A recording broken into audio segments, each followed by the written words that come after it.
Well, hello, and welcome back. I just restarted the stream because I felt like it was a good segue point. So, what we were just doing is really the finishing touches before getting this into production. Now, this is the part where I'm actually, really going to set up the production server. So, there's going to be some things that I can't show because there's going to be secrets or keys or whatnot, but we're going to take this um, blissapi.rootprojects.org that I've been working on, which is the beta. And I think we're gonna hang this blissapi.beyondcodebootcamp or the rootcompany.com. We're gonna use one of those. I think I'm gonna do Beyond Code Bootcamp for it.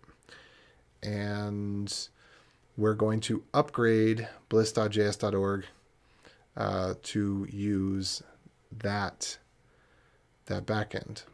So this is going to be interesting. Well, it's going to surface other bugs, and we'll work through it. Whatever. Anyway, yeah, it's time. It's time. It's time to move. So I see we got some people joining in. Hello, I'm AJ. I think I already said that. What's your name? Who are you? Where are you from? What do you do? And yeah, let's see. We're going to. I'm gonna open up DigitalOcean here. I have to open it up on the other screen actually. And oh, actually, no, I don't need to create a new server for this. I've got a server. I've got a server that I can use already. So what I'm going to do then is I'm just going to repurpose this window. How many windows do I have open right now? Is this one doing nothing? I'm going to get rid of that one. All right. Is it Pro? Is it Prod? Okay, there it is. So this is where I have my production services, which is really, there's only two of them, which is great. So we're going to go in here and we're going to create a, oh goodness, I'm going to have to remember how this is done as well. Do we have caddy here? Yeah, we got a caddy file, right? And then I should probably make sure there's no secrets in that caddy file. There shouldn't be, but heaven knows, I hope there weren't any right then. No, I don't see any in here. This all looks good.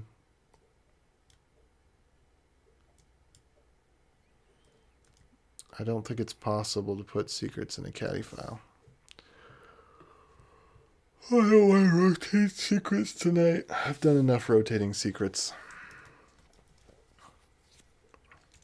But, so first, let's decide on the domain to use. I'm going to open up name.com, which is where I have the majority of my domains. And hopefully where I have the ones that I want to use. I think I've got one on GoDaddy. Ugh. As to how that mistake happened, well, it actually was a fairly reasonable thing to do for the purposes of following through with a set of integrations.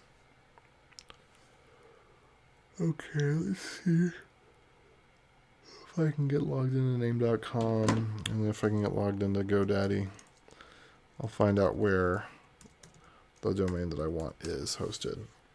I guess actually I should do it through root. Let's see, view all my domains.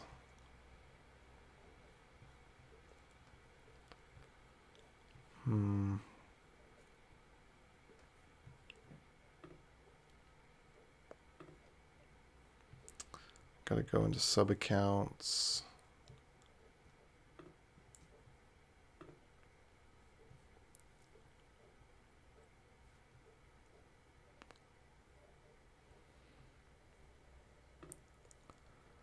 I've got no domains there. None. Okay. How about this one?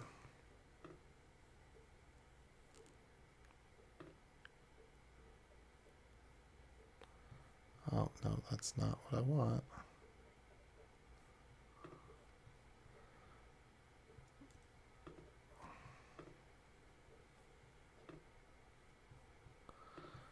All right, I'm gonna have to log out and log back in.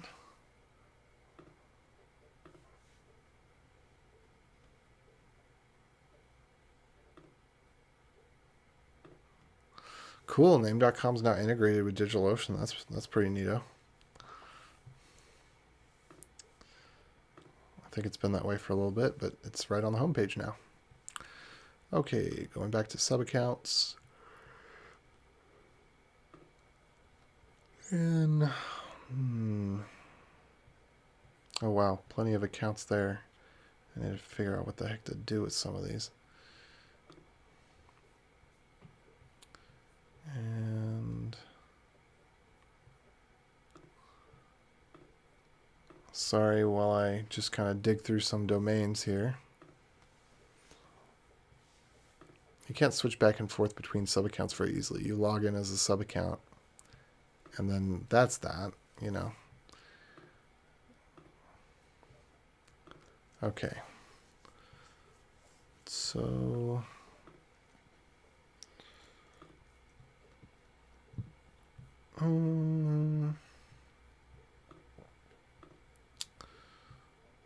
going back to settings, I had to check a couple different sub accounts. So I kind of want to make it off of the rootcompany.com.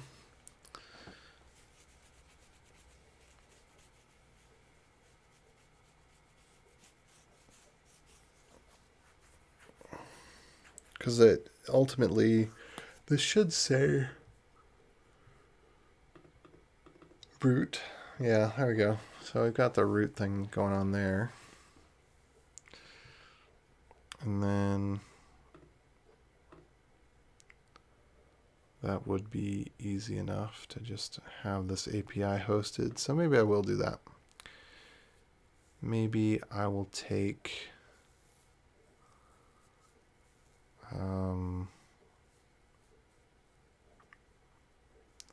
Bliss API. Oh, there's a bunch of test.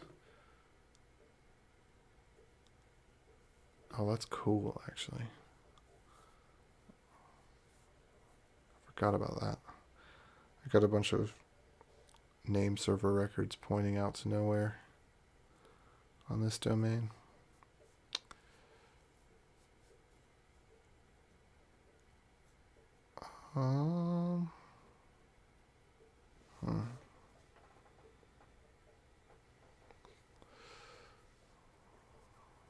Where? Oh gosh.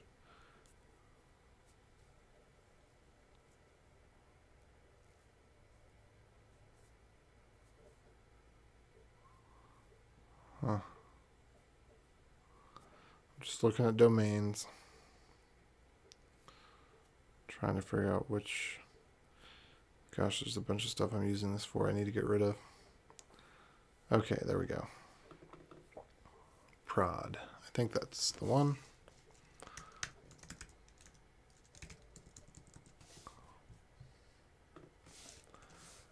Let me check something real quick again over on the other screen.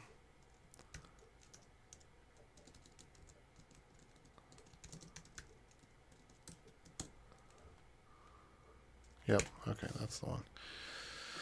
So I think this is what we're going to do here. I think we are going to set that up.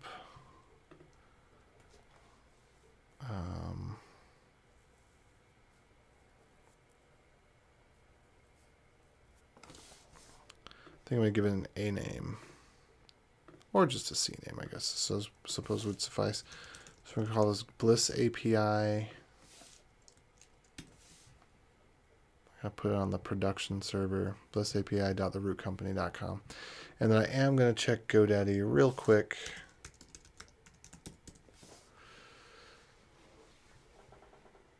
And see. All right, it's going to let me log in. Keep me signed in on this device.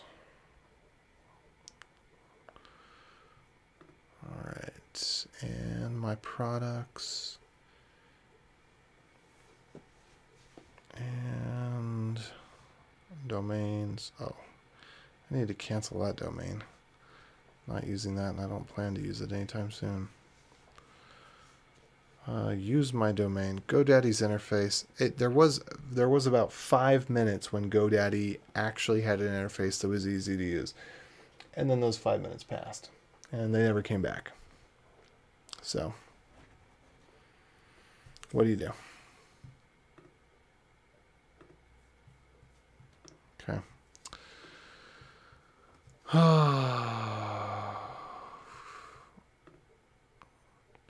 I want to manage DNS.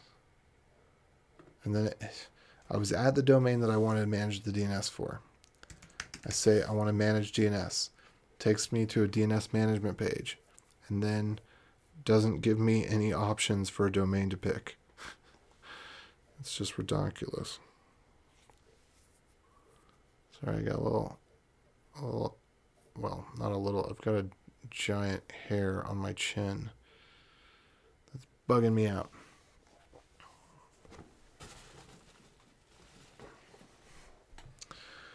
Okay. Yeah, I think I'm not going to use my GoDaddy. I'm not going to use Beyond Code Bootcamp. I'm going to use Root Company. That's what I'm going to do for this. Okay, so what we have momentarily will be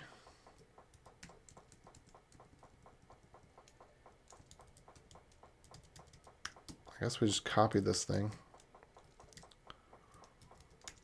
Bliss API.therootcompany.com, and logs are good, whatever. And then we're going to proxy this to, we're going to proxy it to, let me look at my phone. This is how I come up with these numbers.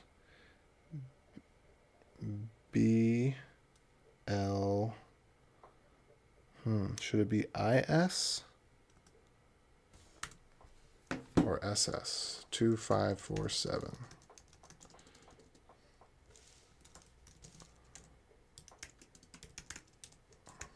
There we go. We could have done that one too. 2577. I'm going to leave it like that. Actually, I think we can do all, I think that works to do it this way. Yeah, that port is low enough. It works. Cool. That's what we'll use.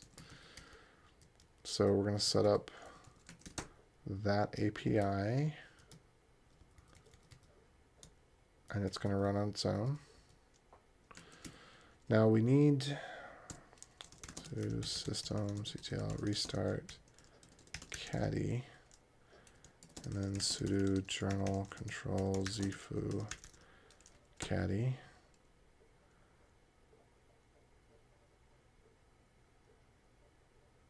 Good. So that worked. So now we should get a nice 502 error if we go to bliss api.therootcompany.com. And we do. Nice 502 error. So, and if you want to learn more about caddy, you can go to webinstall.dev/caddy. I'll go ahead and put that in the chat here. Boopity doop doop.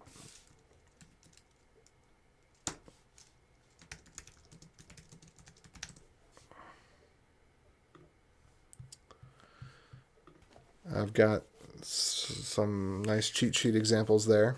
Okay, the next thing that we need to do is we need to get Postgres up and running. So for that, I will recommend webinstall.dev/Postgres. Now, the Linux version, unfortunately, is a little bit out of date because the company that runs the official Postgres builds for some reason stopped publishing them a couple years ago. So I do want to find a nice way to get newer versions of Postgres without having to go through package managers that are going to introduce dependencies and just nonsense. But for the time being, it is what it is. One thing that I need to check on, I think Postgres is already installed. Let's see, where would it be?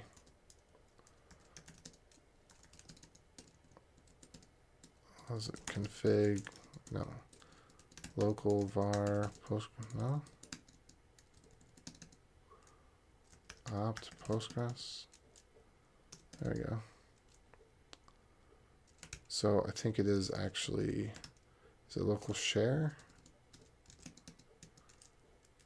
Postgres var, okay. Is it PG-HPA? We need to take a look at this and figure out what we need to do here. So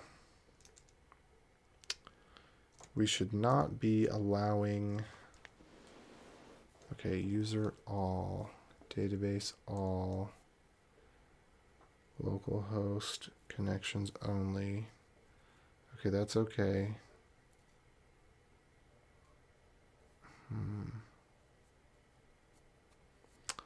Trying to remember the exact way to do this. I think what we do, if we want to have a remote user, which I don't think we need, because these are only allowed at the local host address, which is great.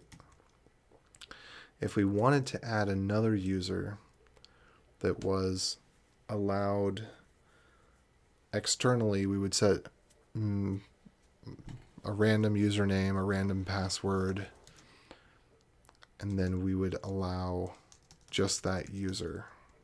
And then maybe we'd set the database as well. But since this is all local, I don't think I need to worry about that right now.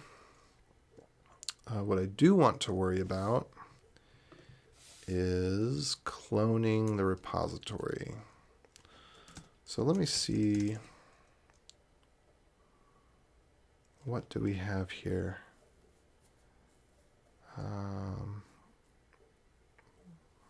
Couple of weird things going on, I think.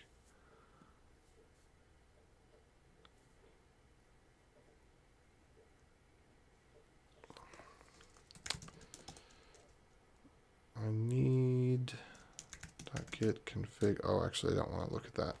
Hold on, I'm going to look at this over here.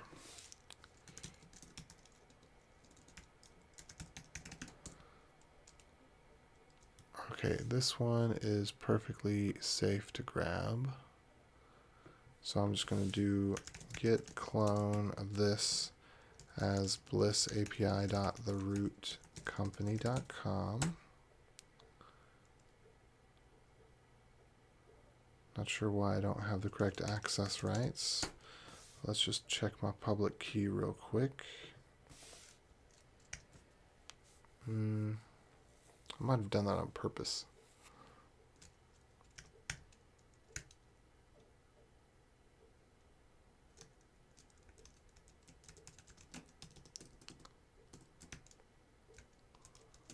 Let's see. I'm just going to let that be. Wait, is this private? Oh, it is private right now. Okay. Well,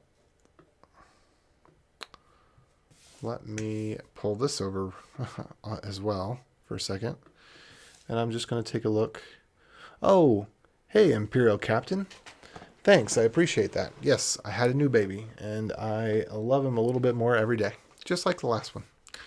The first couple days, it's kind of weird because, well, babies don't look good the first couple of days. They look more akin to alien creatures.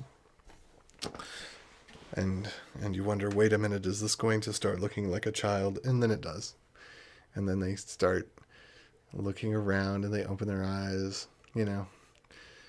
And then they scream to let you know that they're alive and healthy. And that's all good. Yes, indeed. Anyway, what I am doing here, I've got Caddy set up. I was just talking about that. I put the links in the doobly-doo, but webinstall.dev/caddy. I've got Postgres kind of sort of set up. I need to check and see what's going on. And I'm looking to see right now.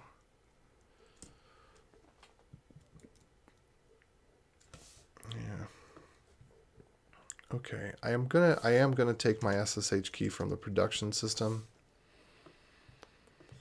And I need to get, I've got automatic deployment set up for the other thing that's on here, which is, this is actually the web install server. I've got very limited stuff that goes on to this. But this one is isolated. It's all good. Anyway, github.com. I'm going to GitHub so I can go to my account and then paste in this SSH public key so that I can clone things. So I'm doing that in my other window. I'll have that done in just a second. Yeah, DigitalOcean.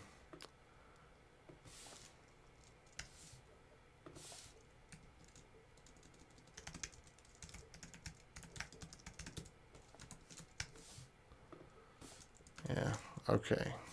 Added that SSH key. So actually, this is the web install server, webinstall.dev server. And I'm just going to do a couple of checks.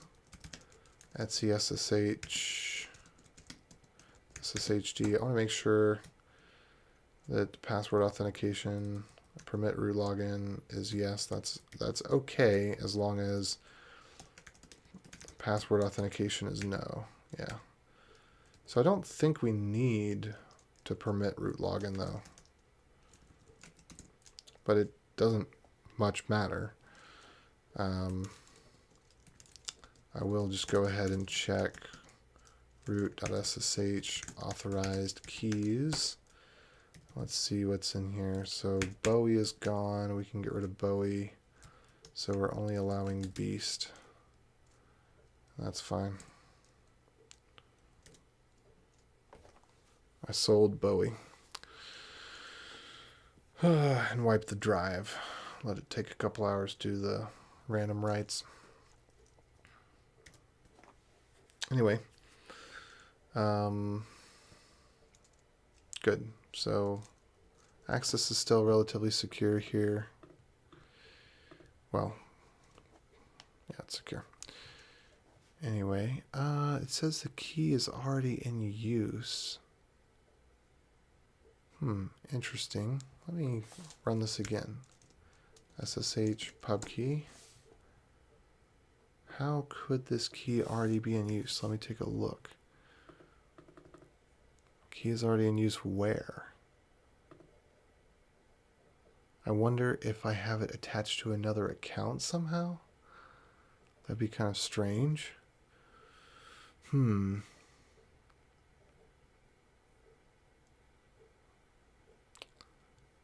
that one I will probably delete. Yeah, Boomer and Beast and Beta.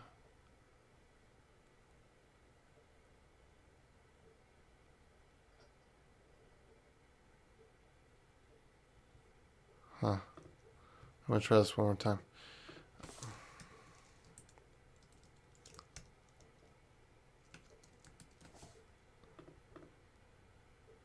Huh, it says the key is already in use, but I don't know how that could be.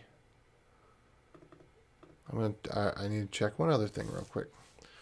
I need to check if perchance, this would have been really stupid of me, but you know, sometimes we do dumb things, and if it happens out in public, so be it. I didn't copy over a key from beta to prod, did I? No. Okay. So I guess what must have happened then, because this looks right. Let's see. Yeah, these have completely different endings. So I haven't duplicated that key, but I'm not really clear where it would be, but apparently I added this key to another GitHub account.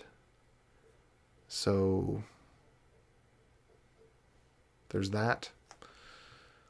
It says key already is in use. I wish it would tell me where it's already in use, but because it's not telling me where, it must be because it's not on this particular GitHub account.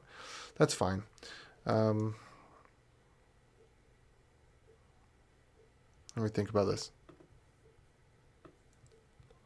Which way do I want to attack this problem?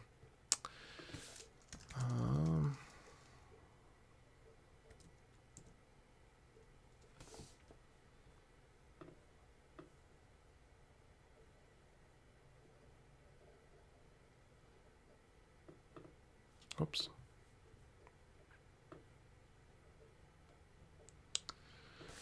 All right, so for the Postgres connection on localhost, well, I do need to solve this in some way, shape, or form.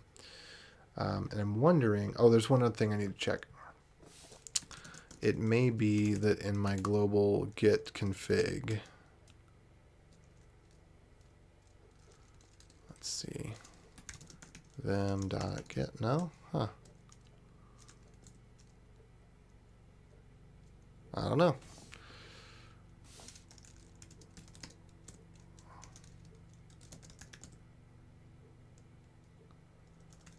Okay. Well, that's not working out as planned, but that's okay. Okay. Yeah, because the way that this is working currently is when we're ready to make the change. Okay. So what I'm going to do is I'm just going to clone locally. And then I'm going to sync up to prod. And then I'm going to have to come up with some sort of process to auto deploy similar to the ones that I already have, but I don't want to do that right now. So I'm going to go into temp and I'm going to clone. This is going to be Beyond Code Bootcamp Bliss API. Which that's kind of the reason that I want to do blissapi.beyondcodebootcamp.com to keep that consistency, but really everything that I do is under the root umbrella. And by the way, Imperial Captain, who are you? Where are you from? I don't remember if... Have I seen your username before? I don't know. Whoops. Okay, what did I just do here? I cloned it.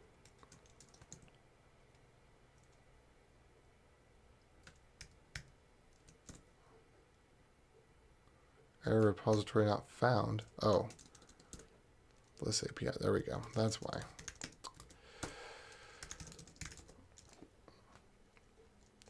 Alright, and then what are my branches? I'm going to git checkout bliss. And what I'm going to do is just sync this over to prod. And it's going to be serve bliss API dot root the root company.com. That's what we're going to do. And then I need to set up the .env. And I'll show you a couple of things that aren't so secret. In fact, I'll just copy over this whole thing as is right now. But we're going to update it.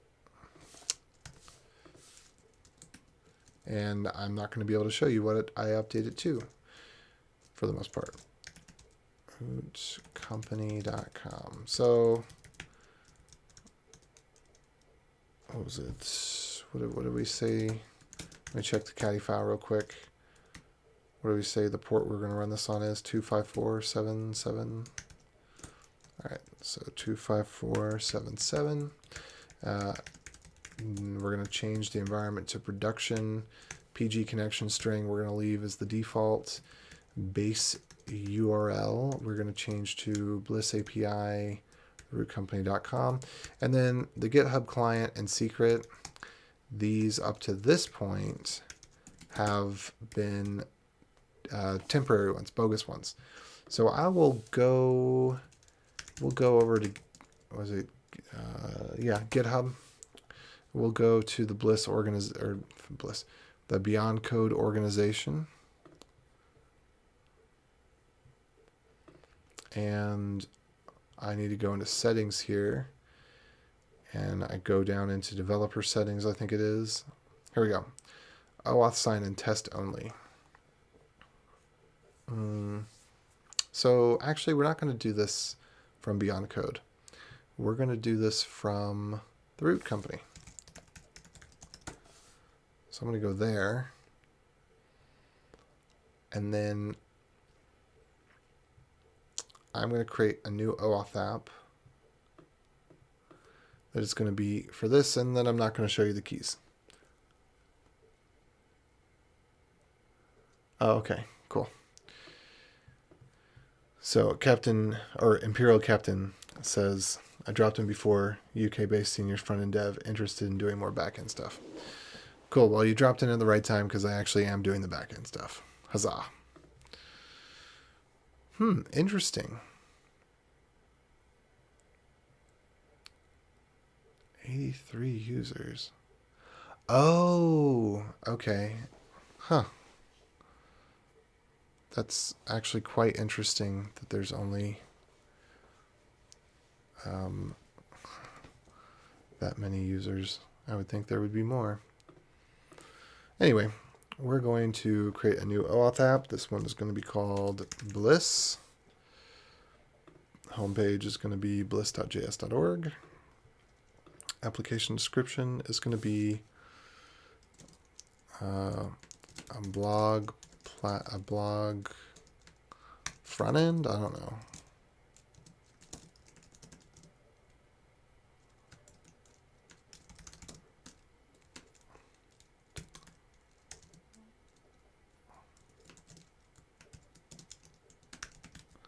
A blog front end as easy as gist. And the authorization callback URL. I forget what that was actually supposed to be.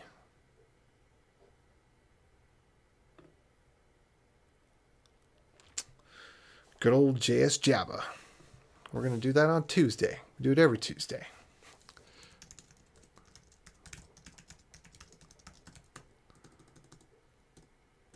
Okay. And I see. I thought we had one more.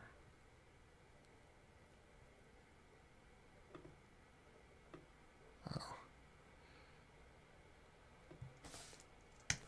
All right, so I got to set up my redirect URI, which I guess I can just put that in here. That's not actually a variable.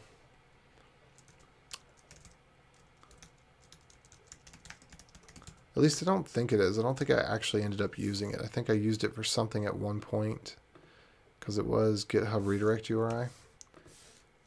And then I don't think I ended up using it anywhere else. Okay. Yeah, it says I'm using it here, but I don't think I actually am. Also, oops, what am I doing? This .env needs to be inside of the root company folder. All right. And we need to do the npm install. What node version am I on here? It's probably old. Hopefully it's not too old.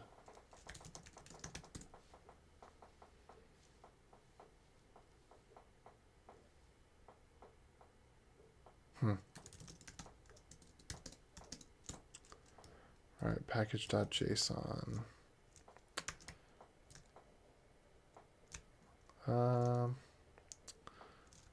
So I'm going to, well, I don't need to put this anywhere for safekeeping. because I already have it somewhere for safekeeping.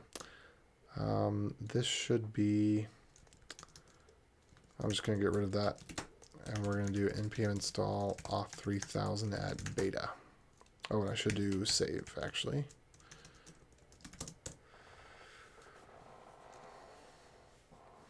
Too many colors on the screen, and my eyelids are getting quite heavy. Not a good sign.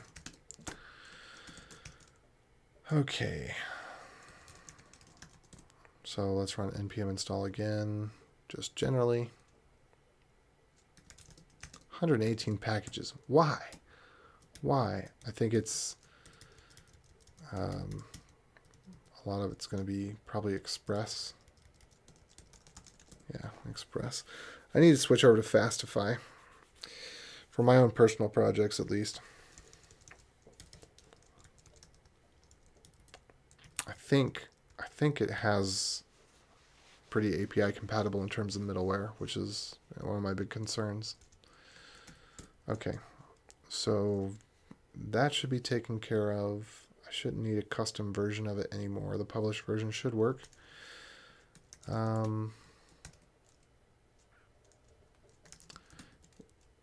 Yeah, what was it I was using this for? Redirect URI. I don't think that ever ends up getting used in the auth library. No, it doesn't. So really I could just comment that out. I think. I'm pretty sure. I'm going to check just in case. Yeah, that's never used anywhere. All right. So as far as the .env goes, I'm going to go create the new application. Oh, first. Oh, and feel free to ask me questions, whatever you got on your mind. Okay, this is a callback URL that I need to set it up with. And we do have the authentication is in place. Homepage URL, application name. Yeah, register application. Cool. And then as far as the logo goes, I'm going to go grab that from here.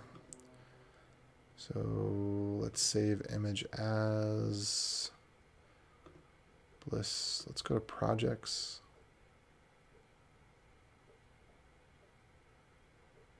Where's my projects? Root, Bliss API.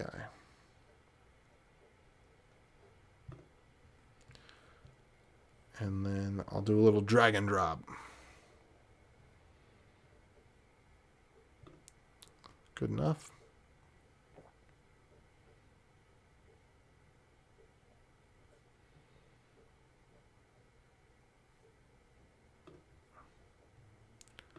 All right, then I got my client ID. And I kind of want to take the GitHub client secret. Let me see how I did this. .env.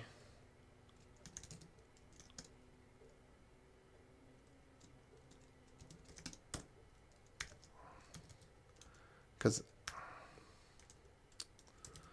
kind of want to do like this. And then have .env.secrets,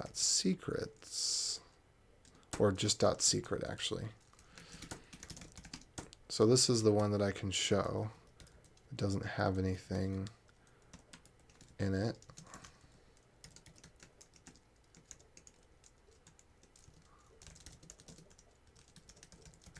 And then there's the other one that I won't open up by mistake.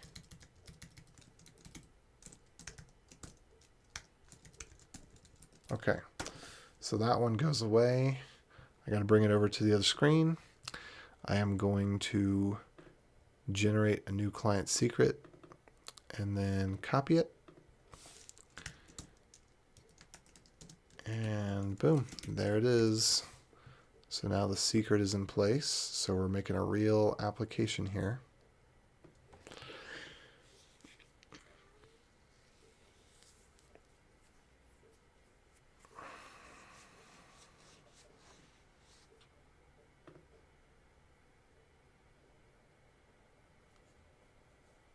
Okay, that's all good. So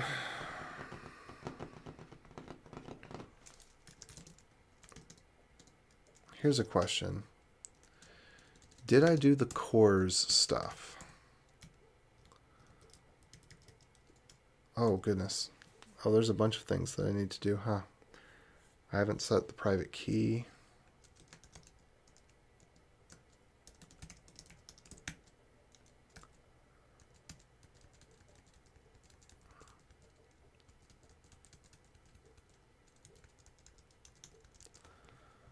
All right, I need to do this stuff real quick.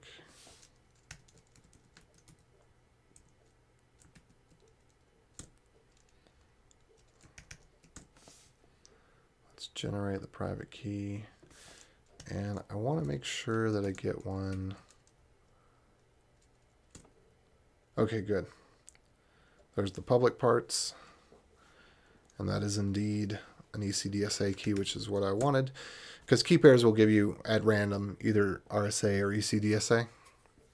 ECDSA is equivalent security to RSA in about 1/10 the size. And the reason for that is that when you're dealing with RSA, you're dealing with prime numbers. And so essentially less than 1 out of every 10 numbers is prime. So you have a very large key space with very few prime numbers in it. And so your prime numbers have to be very, very, very large. Whereas with ECDSA, you can pick any random number to be your private key. And then it's just a matter of how it plots. And I looked into the algorithm once to a point where I felt that I understood it, but I don't remember it well enough to explain it. But I think if I went through it again, somewhere I have a Stack Overflow post where I think, I don't know if it was one I read or one that I wrote. Anyway, it's out there somewhere. Okay, so with this, we want to do a read file sync of the private key. That's fine. We've got that there. Let's go ahead and just make sure. Yeah, that's being ignored. That's great. I do want to git ignore.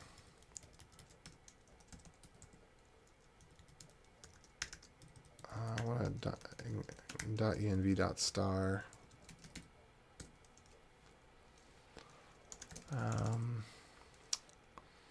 And of course, I'm going to have to bring some of these things back over somehow, probably through git diff. And I will probably also, I'm a little bit scared to try to update Node to version 16 on this server. So I'm not going to do that yet. I do want to upgrade it to Node 16. I at least should upgrade it to the latest Node 14. I think that would be a very fair thing to do. And I suspect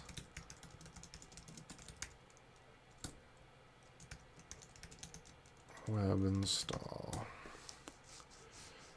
that shouldn't kill web install, but if it does, I'll just revert it real quick. Okay, still seems to work for that. Let me just double check a couple of things.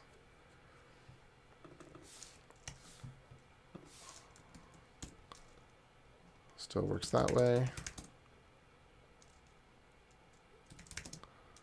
Let's see.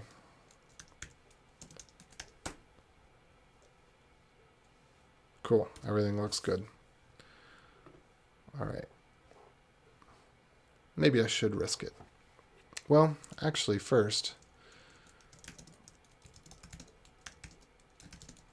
let me double check. So web install If I'm not mistaken. Okay, yeah. So it's going to use whatever the most recent version of Node is. And I don't think we use any... I try to stay away from anything in Node that requires binary dependencies, because if it requires binary dependencies, then it's not Node to me. I realize there are a couple of occasions where you need to do that for performance or for some reason or other, but I try to avoid it at all costs. Well, not at all costs, but at JavaScript is good enough. If JavaScript isn't good enough, then don't use Node. Use Go or Rust. Okay, so I've got this in here. The next thing, which maybe I should have committed this to the repository. Let me go ahead. I'm going to get rid of those. So this is the dev server that we've been on.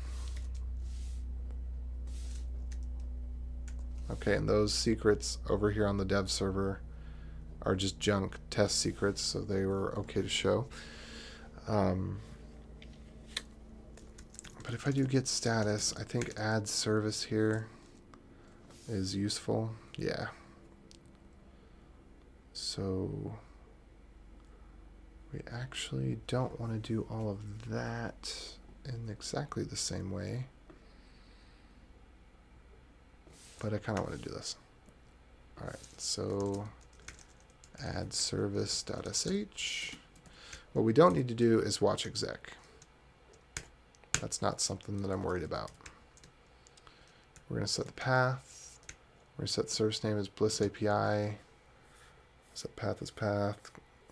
It's going to be system service. It's going to netbind. I actually don't need cap netbind for this, because we're not using a port that requires it. The username is going to be app, and then the command that's going to run is going to be npm run start. So let's go ahead and add the service. And all this is in the cheat sheet on webinstall.dev for servicemen. So I'll go ahead and give that to you.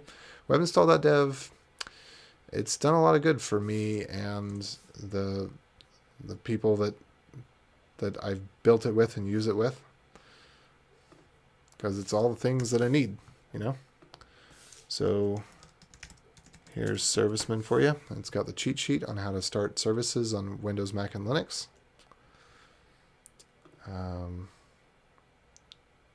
Okay, so that's not what we want. Let me go back over here. So we should be able to now watch some logs, and it's listening, so that's good. And then I'm suspecting what we're going to see. Oh, I know. Oh, dang it. My nose is itchy. All right, when we go to blissapi.therootcompany.com now, we should get a not found. Great. That's exactly what we want. And then in one of my seed projects, which I'll bring this over here real quick. I'm going to get too many windows open. I think it's my Node Docker seed. I think I got a boilerplate branch, yeah.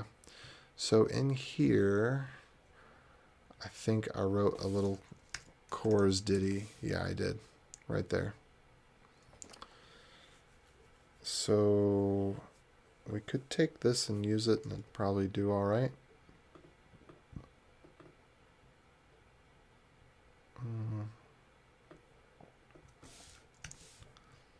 Because we do need cores for this to work. So I'm just gonna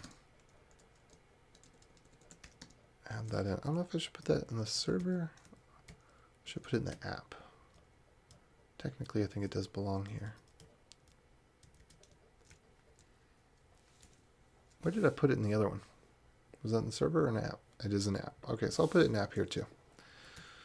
All right, so when we get to basically everything here,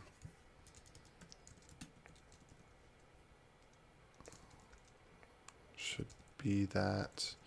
Oh, but then we had have that config file as well. Yeah, it's kind of the same template on the server, but this one's a little bit more advanced. The one that's in the project repo here for the node Docker seed, this one's a little more up to date.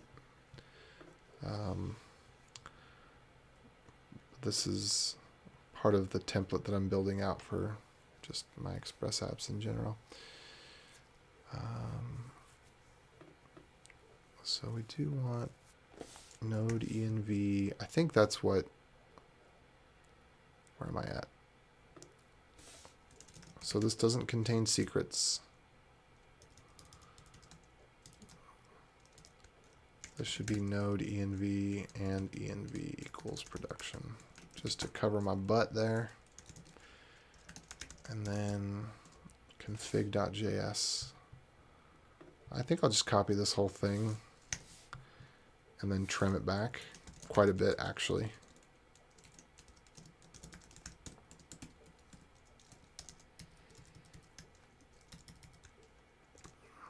We got port, insecure skip verify. We're not going to have insecure skip verify on this. We're going to have the React router on this.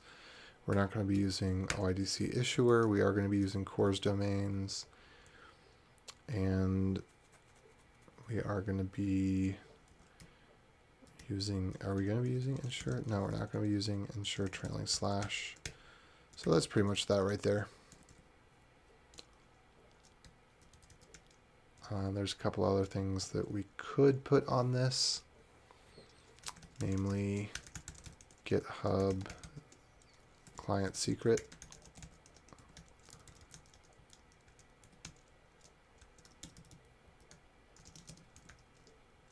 And then GitHub client ID. Oops.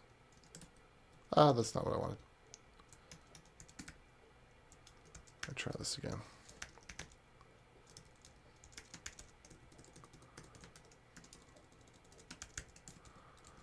And what else was there?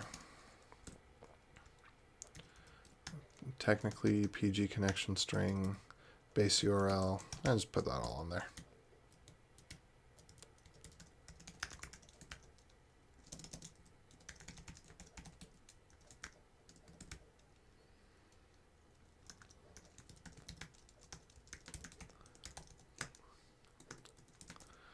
Now, why am I just copying from process.env onto a config, you might ask?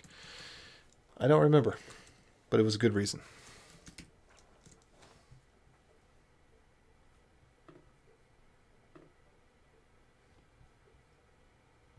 I think it was, well, in this particular case, it was because there's so many different things that I wanted to check the validity of.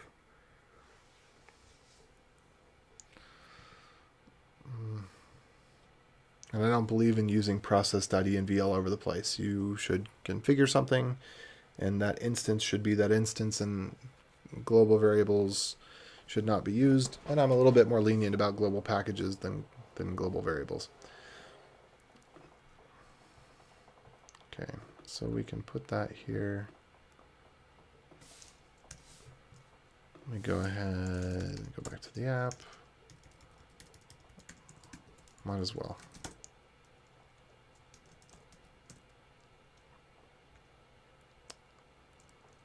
Okay, I'm going to get rid of that.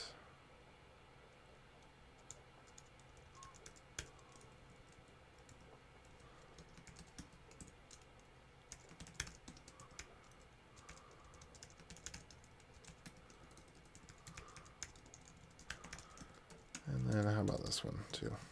I'll change this over to config, I think. I think I can do that. Yep. And then we're going to do GitHub client ID.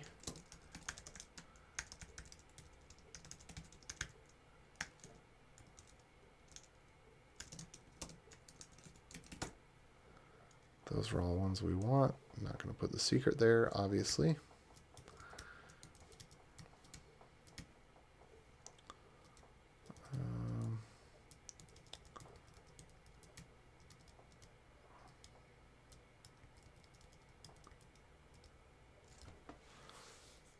Okay.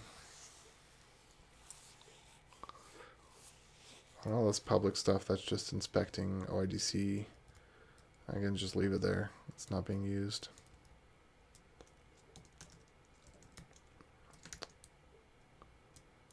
And then, oh, I was going to bring over the cores. Let me go back to that, go under lib, and cores,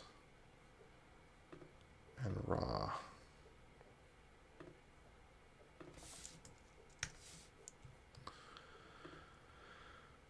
Okay. And this is public, by the way, so Kool-Aid J6 node Docker seed. It's more than just, it's the smallest, it's the two smallest possible ways to run node in Docker. So the image, the Docker image ends up being either, I think it's 50 megabytes or 16 megabytes, depending on which Docker file you pick. But trims the fat, keeps it nice and lean.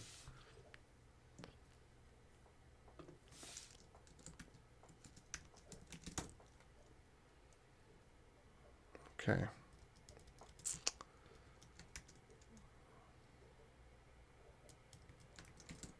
So that's all good.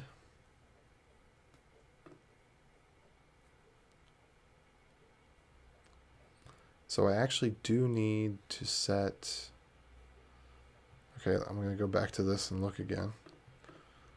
I'm going to see what I'm doing for envs there.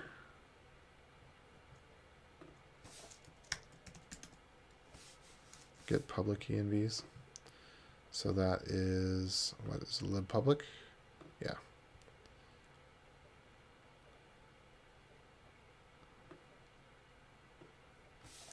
I'm going to copy that as well.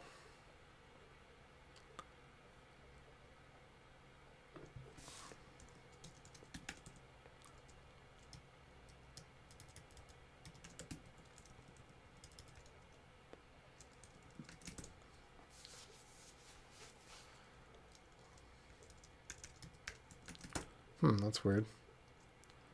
Oh, I know why that's not working. I need to do npm install -g js hint, TypeScript, uglify.js, and prettier. Because when you swap versions of Node, you need to reinstall your tools. Your global tools, that is.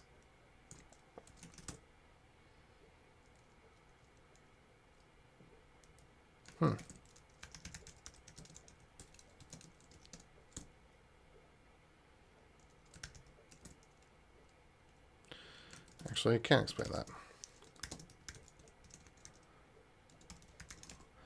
I'll make sure I've got Vim Essentials here.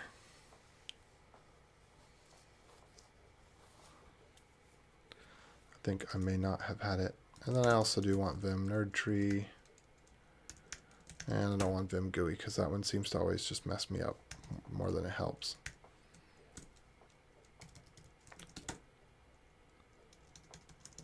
All right, let's see. Is Prettier running? Prettier is not running. Oh, there it goes. It's just ridiculously slow. Whatever. We can deal with that. Okay. So at this point, if we hit up, I guess I should just restart the service. So let's do sudo system control restart bliss API. And then let's do bliss API dot not rootprojects.org, but the root company.com. Okay, 502. So that means that it failed to start most likely.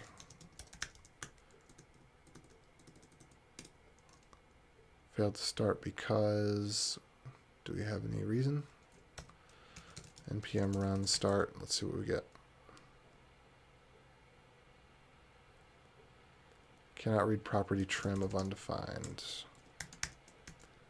Cores methods, okay.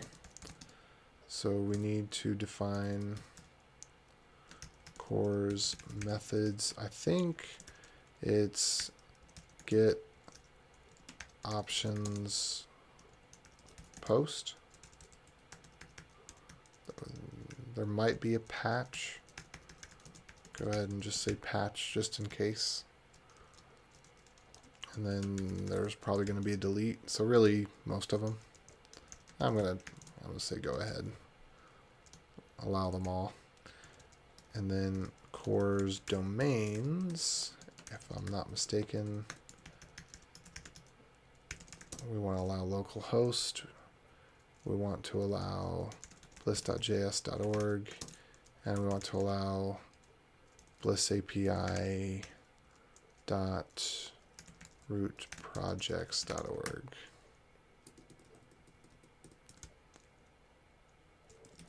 I don't think we want to allow anything else right now. That's good enough for now. Okay, so let's try that again. Looks good. All right, so let's go ahead and restart the API. Give this a refresh. Oh, hello. Feel free to ask questions. I'm just going through the process of getting my server set up here.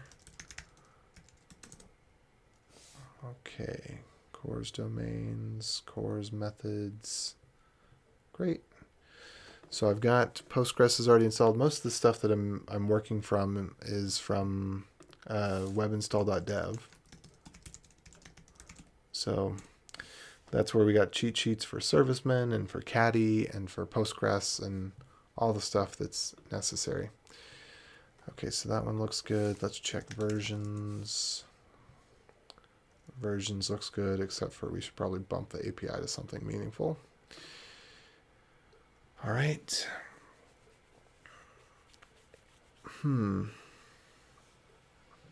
So I think at this point this should be good to go. I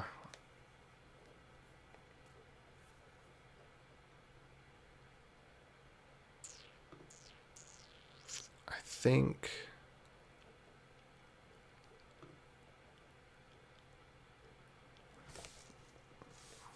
let me get back, not here.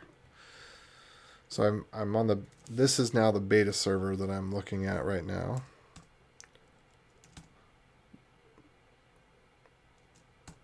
That's fine.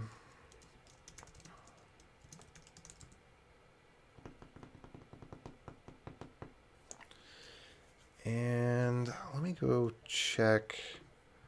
I need to get rid of a couple of these things. I got too many things open right now. Let me get rid of this stuff.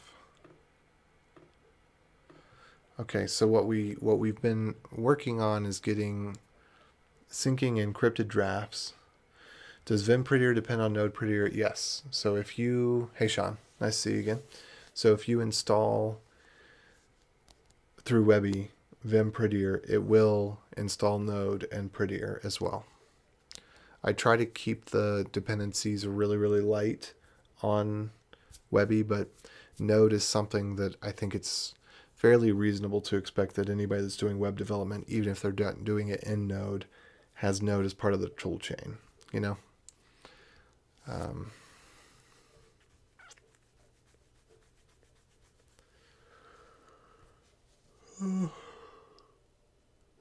Okay, so kind of at the last mile here. Oh, I need to make sure that the database connection is working. I probably ought to create a new database for this, but I'll worry about that later. We should, what is it? npx connects migrate latest, I think. Cool. So now the database is there. That's a step that I don't know if I have in the README, but definitely needs to be in the README.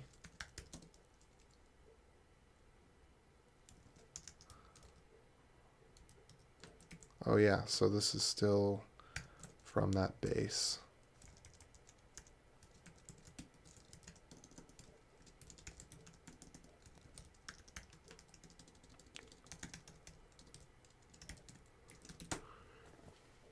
Definitely need to update that README. Okay.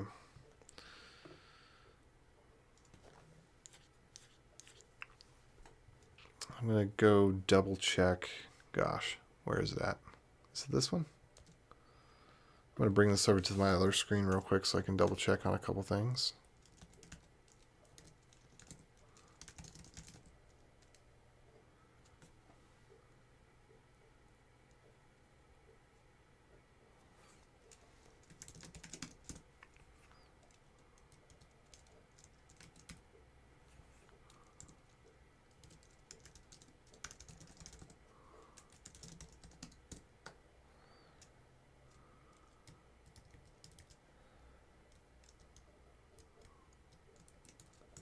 Okay, looks good. So I got to go back to GitHub because if I'm being honest with you, I forgot how I'm hosting Bliss. And I think I want to change the way that I'm doing it slightly. Because I kind of like to use branches. The main is sacred, and nothing ever gets forced pushed to main. But prod is just a tag. And so if I want to rebase some stuff and then force push over prod, so be it. That's kind of the way that I treat it. So I think I want to go in here into settings and go into, what is it, pages? Yeah. And I want to change the branch from main to being prod. And so what I'm working on right now is Bliss. Let's see, no. Let me get back over here. All right, so the branch that I'm working on is sync, but I'm just going to do check out prod and get push fu origin prod. And then I'm going to check back out sync. And so I'm not actually, I want to do a little bit more refactoring before I bring sync into main, but I'm going to go ahead and update what's actually pushed live. Except that there is a problem with that because, oh, this is going to build funny. Hold on.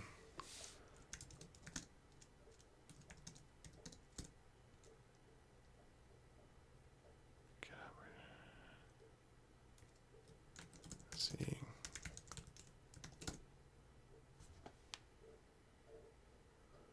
Okay, so in this particular case, that actually matters.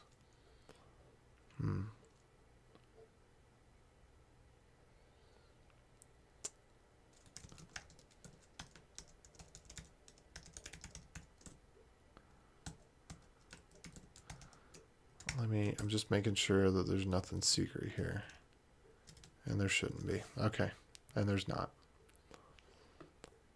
All right, so what I am going to need to do is for the case of prod, I actually do need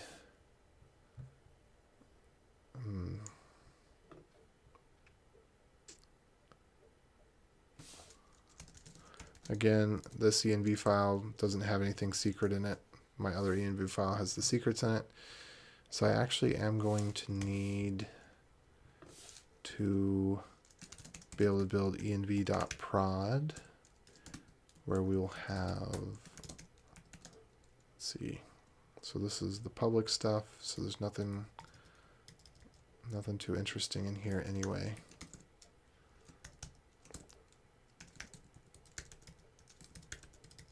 But I need to update this to be the rootcompany.com.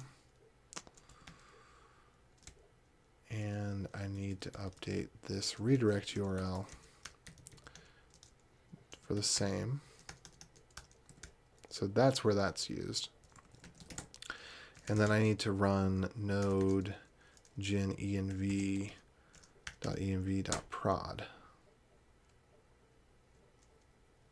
Okay. And then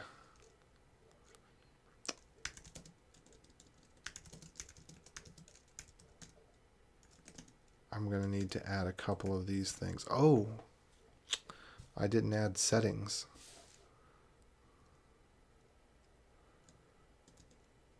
That's okay. So I'm going to need to add those. I'm also going to need to add env.js.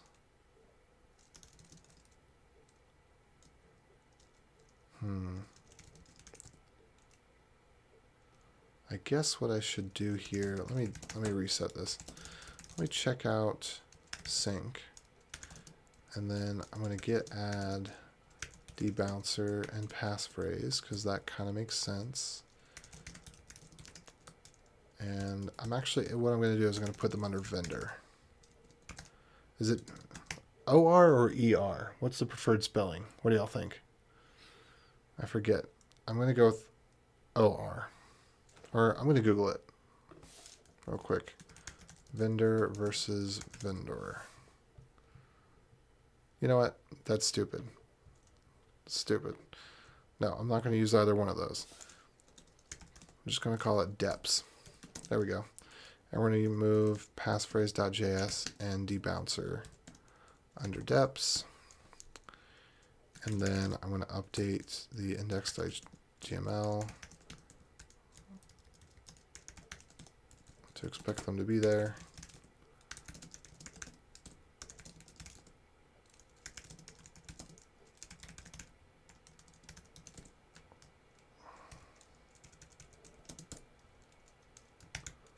And then passphrase. There we go.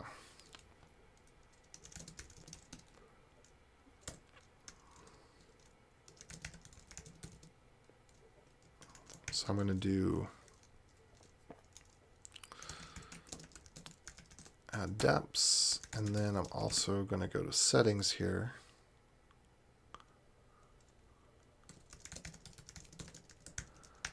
Fix up add settings.js.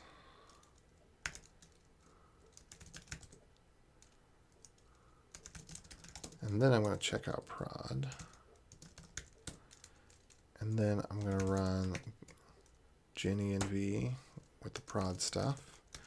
And then I'm going to get add-f env.js. And is there other stuff that maybe should be in there? What else am I ignoring? .get ignore. env, yeah. Okay. So this is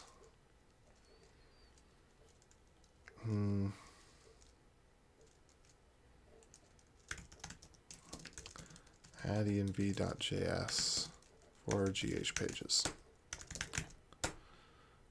Okay, cool. So, oh, actually, we should rebase sync. Yeah, and then we should fu prod. There we go. And then I want to change this to use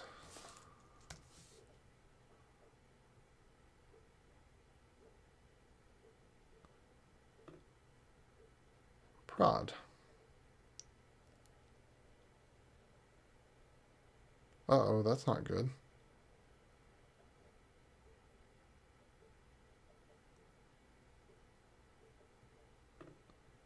DNS check is in progress.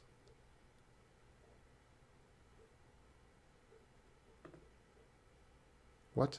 What is going on? list.js.org. What are you talking about? Enforce HTTPS, you fool.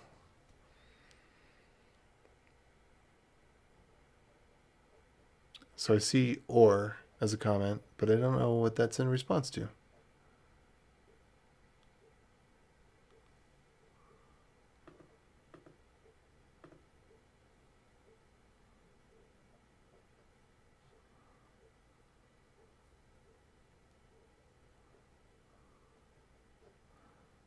Interesting.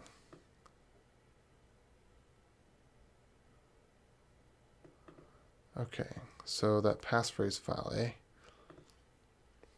apparently that needs to get added. So we're gonna git checkout sync. we're going to move passphrase.js into deps.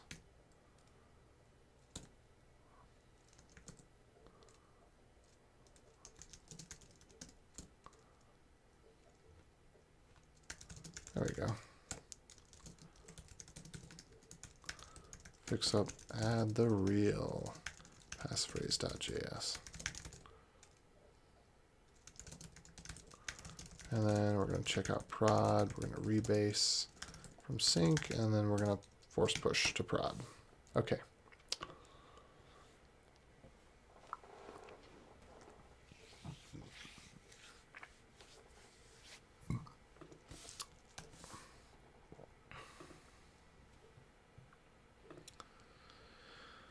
All right.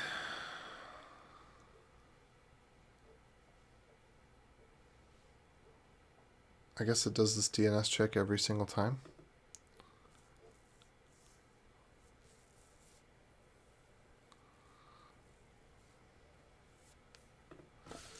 And then let's refresh. Ooh. Cannot read properties of undefined. Excellent. So we're making some progress. Something's a little bit broken.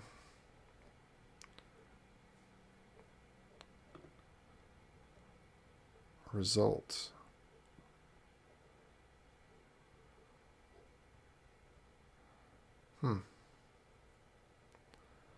Before attempt refresh just failed. What is it doing now?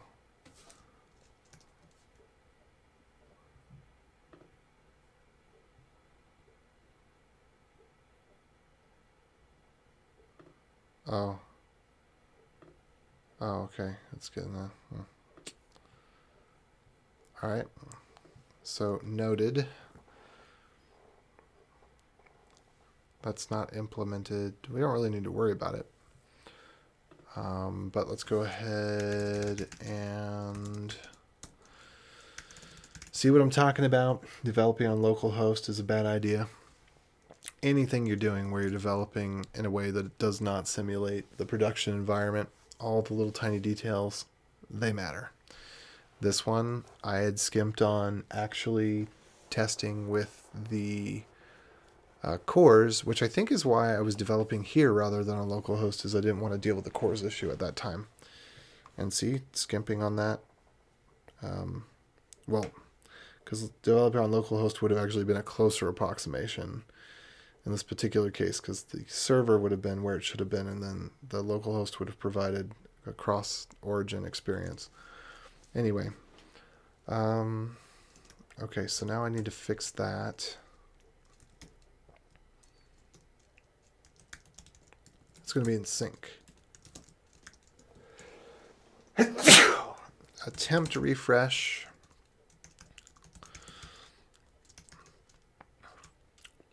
And then, I'm not quite sure, catch no op.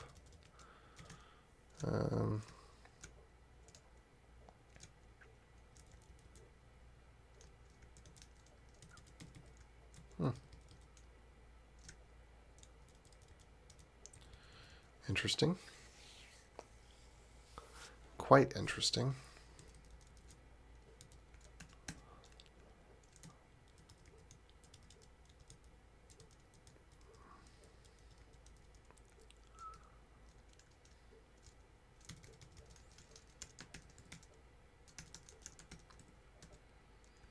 I'm not actually quite sure how. Oh, if not response, then return. That's how. Okay. And this is bug fix. Ignore failed refresh better. Git checkout prod, git rebase sync, git push, git push.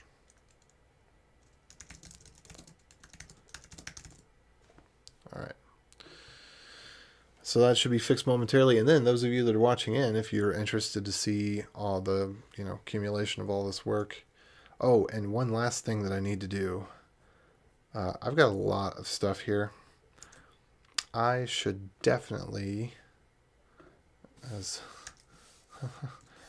that's the great irony of the, it's not even irony, beauty of the situation sink in. I need to go through every key, get every value. Let's see, var storage.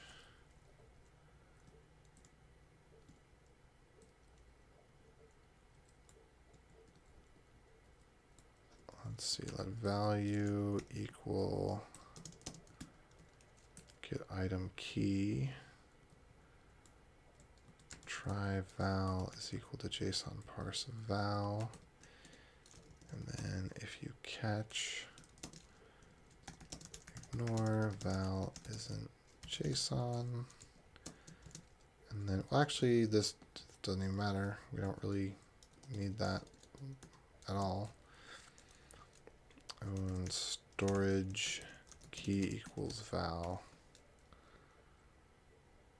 And then after all that, JSON.stringify storage console.log. There we go. So this right here is what I should use on this very page.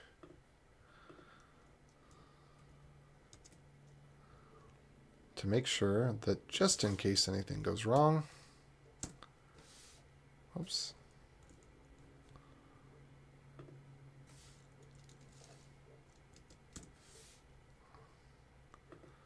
that I have a backup.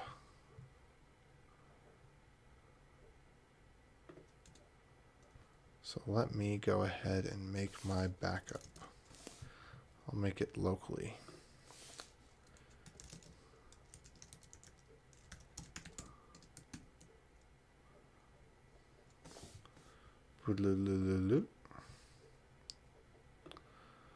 Okay, and then let me go ahead and refresh.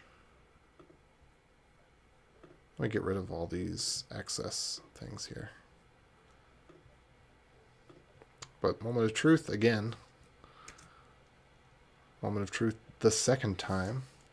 Let's go ahead and refresh. And I'm going to look in the console and make sure I'm not getting crazy errors.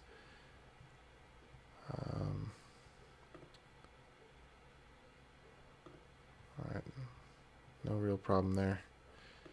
And then let's do GitHub sign-in. And Bliss by the root company wants to access your cool AJ86 account. Let's do it.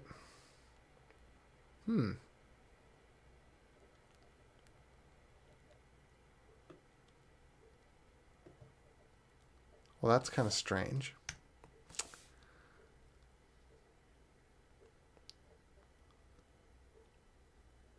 I need to look into that.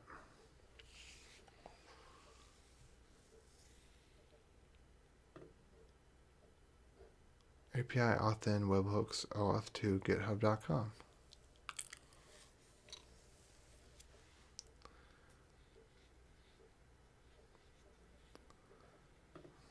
Okay, well, let's take a look at the beta site.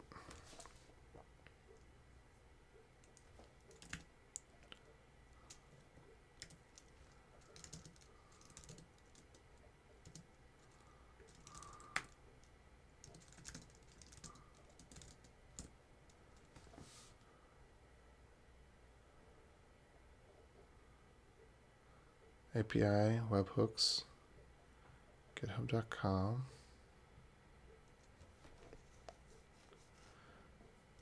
And redirect URI, nada.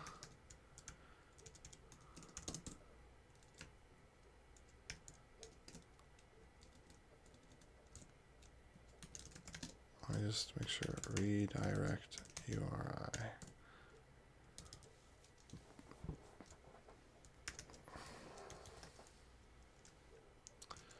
I think we do have both pounds up. client secret is there. This doesn't matter.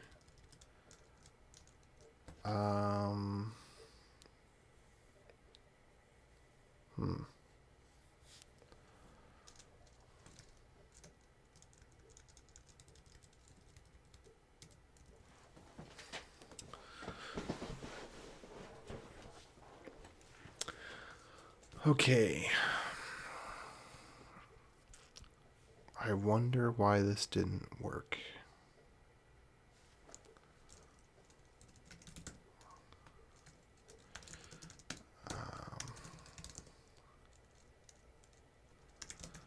Let's see.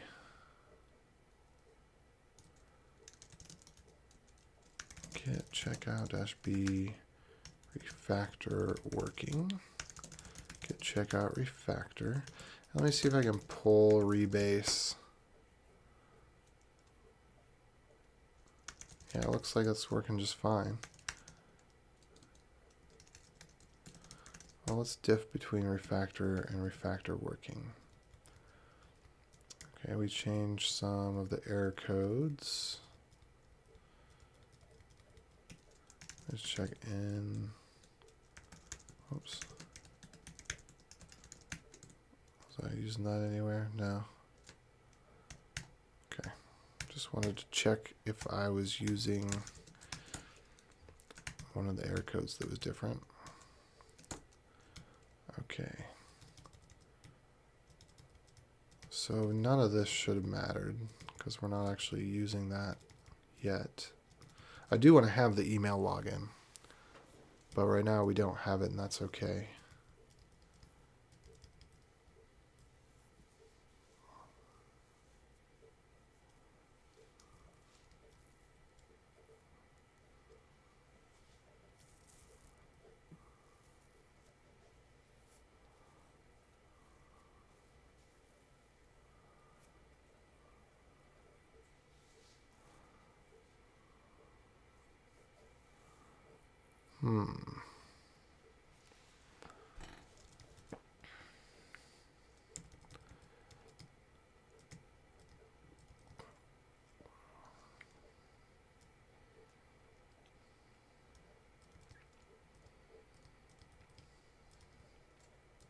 Okay. There's not that much difference between the two. I think mainly what we were using that refactor for was for the front end pieces, not for the back end pieces.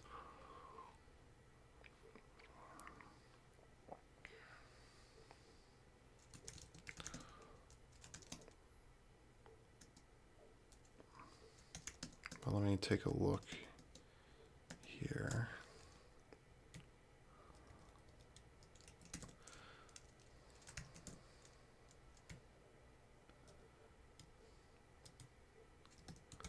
Webhooks.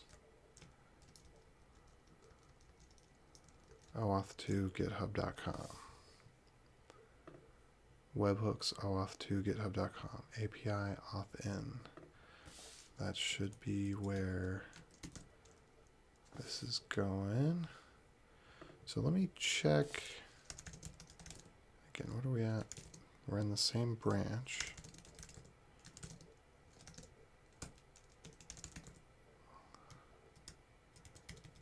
Auth in.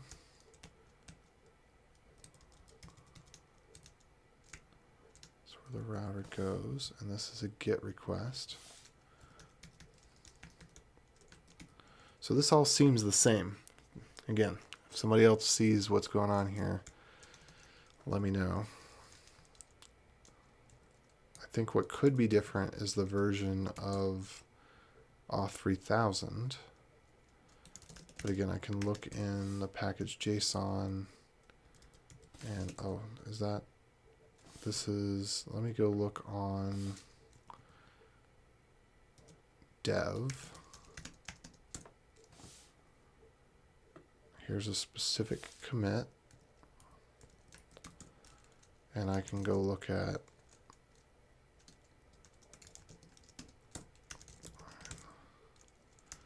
and check out GitHub, git diff.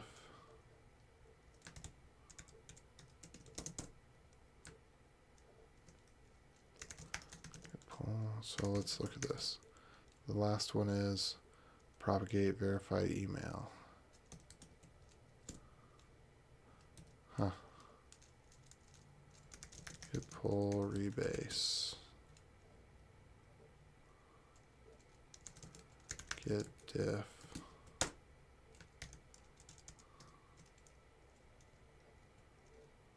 Interesting.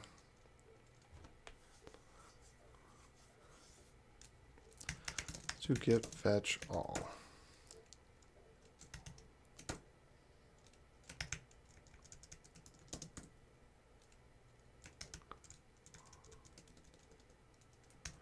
Git checkout dash b.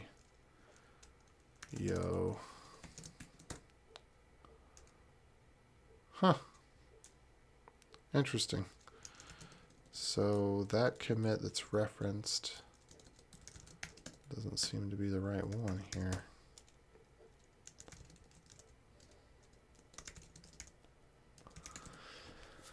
Ow.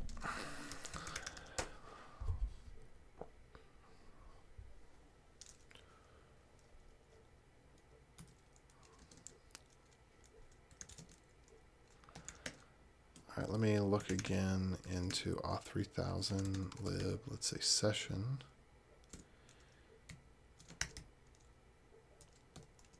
And let's look for OAuth 2.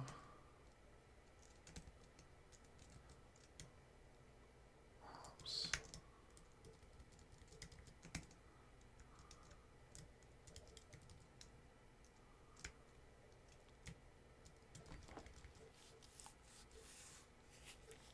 GitHub.com. That's what we changed it to. Client secret. Huh.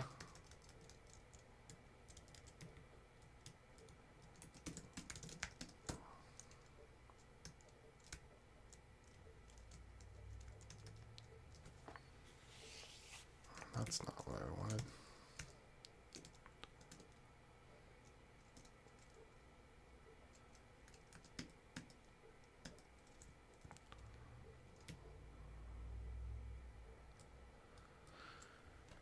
Well, I'm really close here.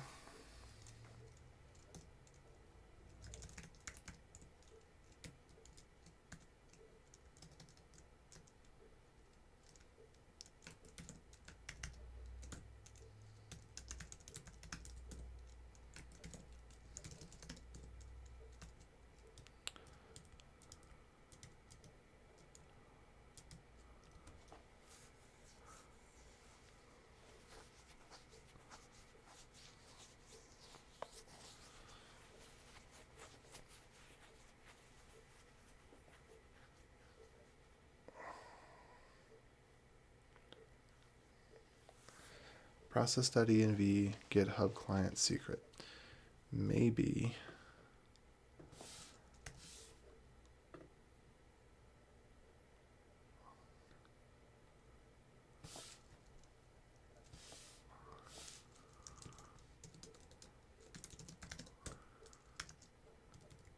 Oh. env.secret versus env.secrets. That's probably what it is. Okay, don't want to actually open that file, but I wanted to check on its name. That, I think, was the problem. Typo. Typo in the name of the env file.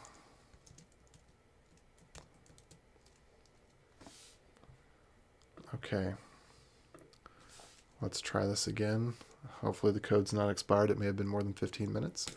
Let's see what happens.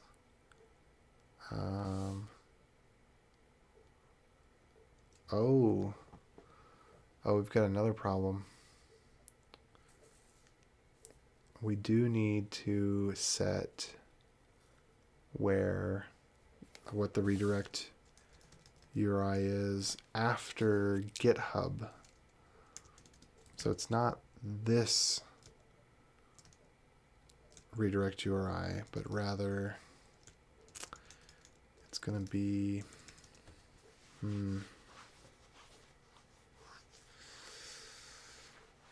I think what we wanted it to be right now was what?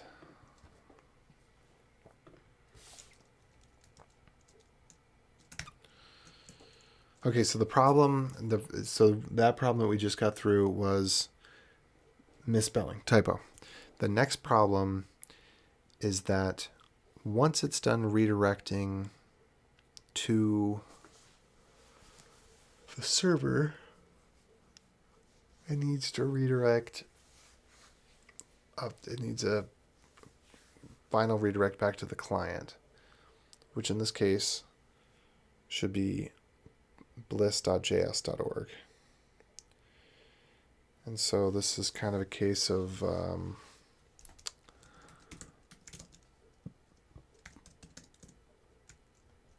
base URL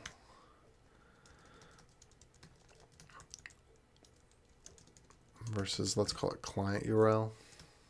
It's the front end URL. App URL. bliss.js.org.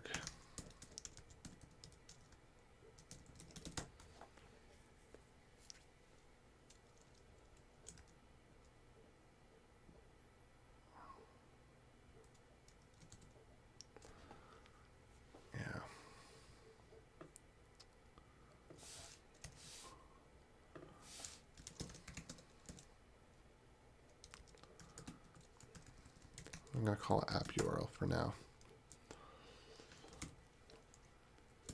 And what I'm going to need to do is set this up.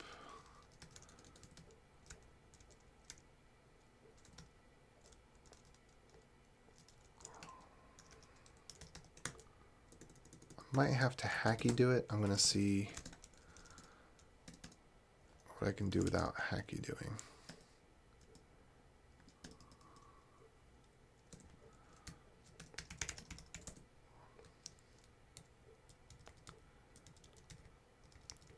It's going to post the access token. It's going to set the header location URL to string, login URL or issuer.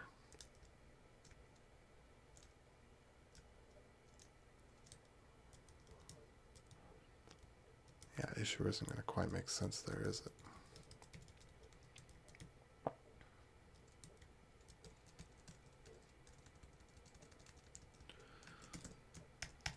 Okay, so fortunately, I should be able to set the login URL right here, run through this process again, and it should work. And then I'm just going to need to backport all this stuff once we're ready. So bliss.js.org.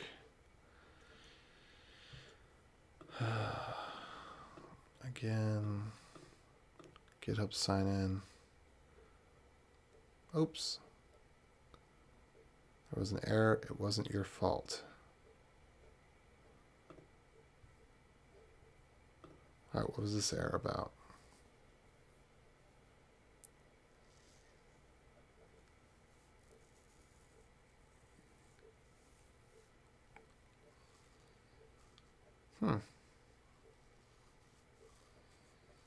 That's strange.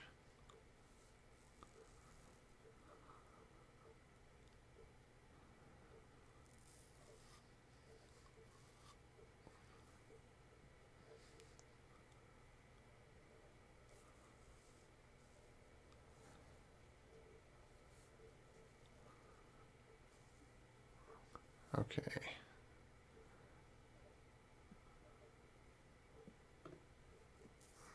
I need to get rid of.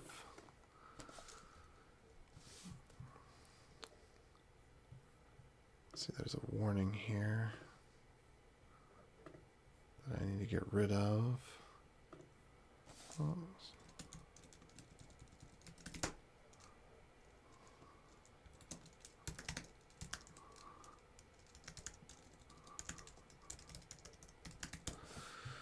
Okay, where was that front end?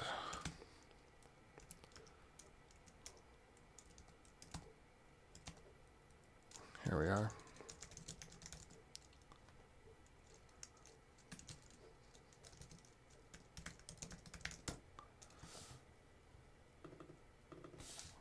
me get rid of this warning. Something else took over the hash routing.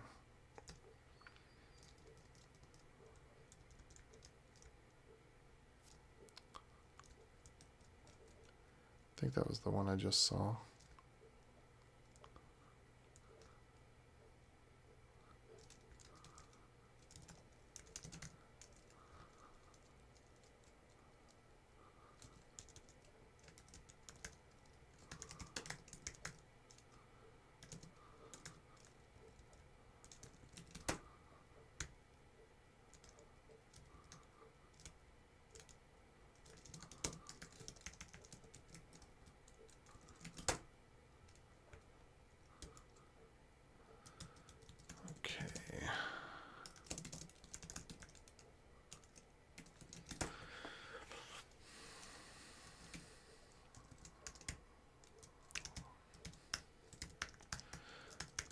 Let me get through a little bit of this. I'll explain my thoughts again.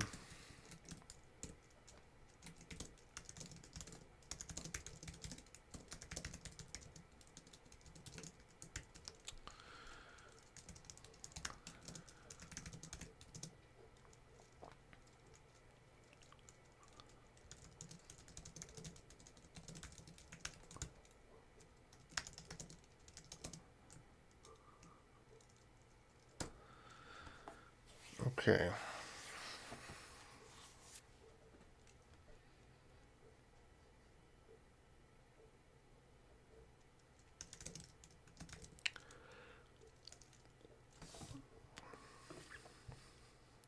Now why?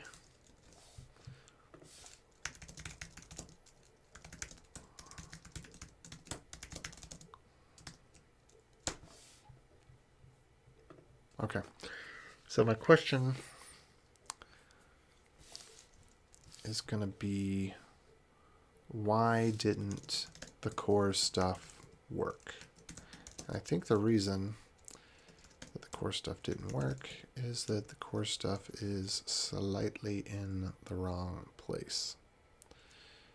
So the cores needs to be, oops. Well, one, it needs to be used at all. That's definitely one of the things. If it's not used at all, it's definitely not going to work.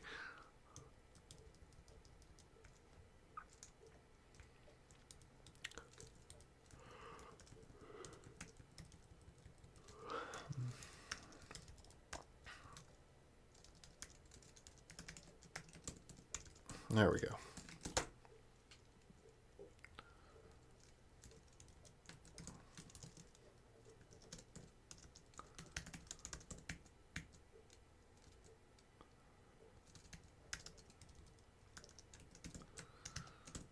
All right.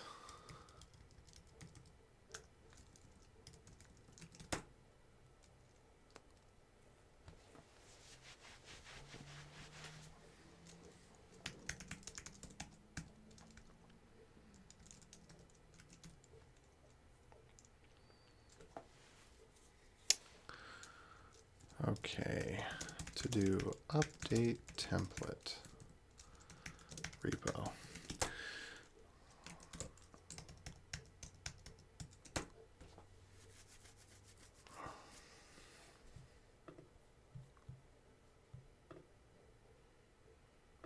Okay, so let's refresh this again.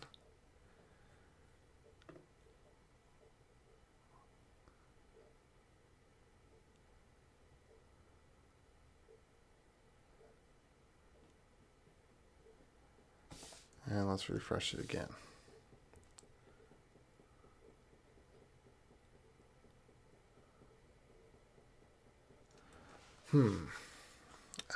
Access control, allow origin.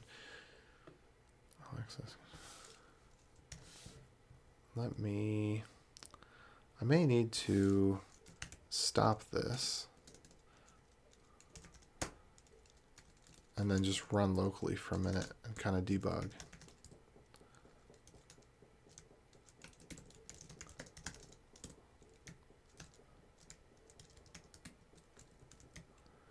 Do I have the access control allow origin here?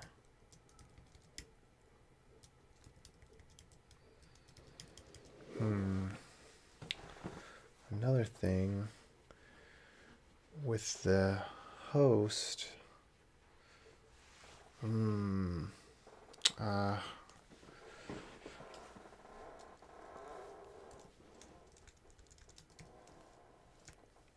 forgot about the trust proxy bit. Trust proxy. Loop back. Okay, so trust proxy, that should be done. So let me just kind of see what is rec.headers.host. Here, debug.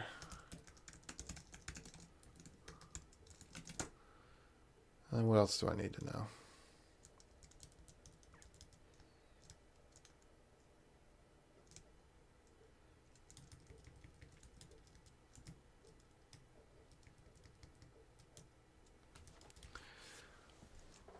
Let's see, domain is equal to host. Return true.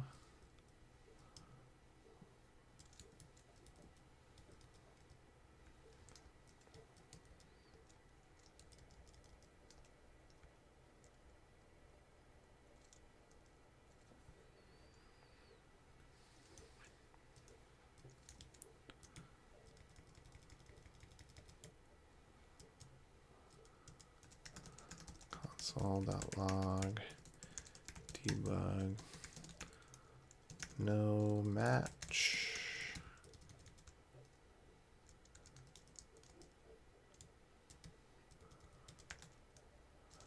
No localhost match.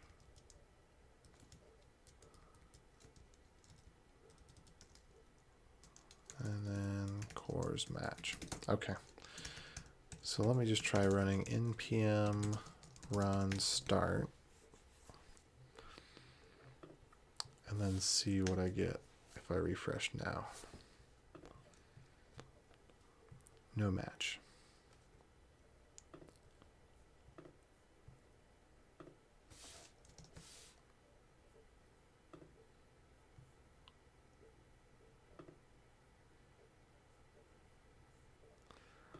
Okay.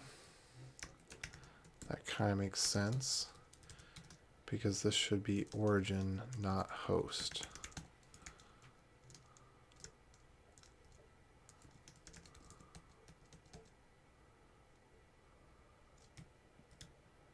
Yep.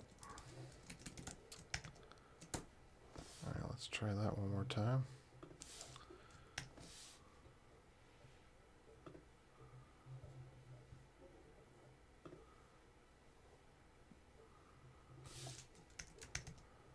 Okay, let's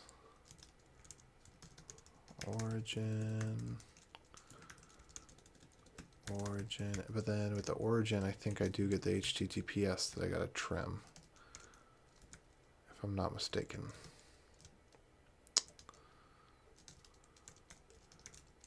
So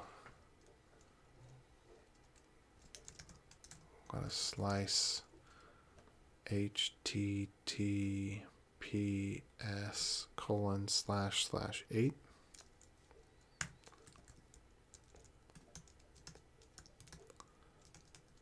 Well, even that's not quite fair.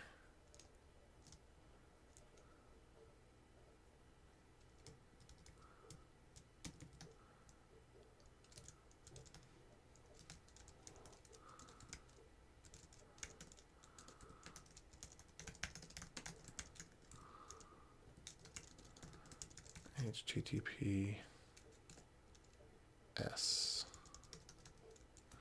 Well, it needs to be HTTPS except in the case where it is localhost.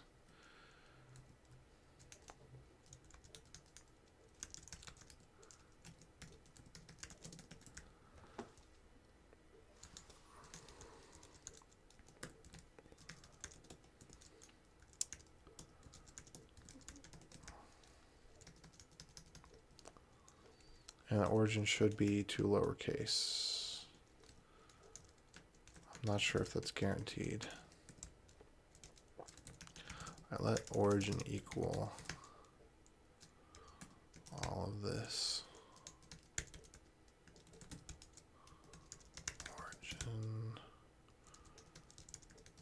Origin dot split. We could also, let's see, look at refer, I guess.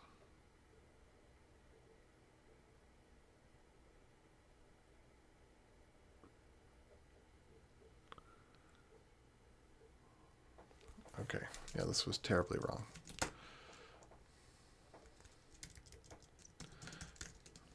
To do update template repo.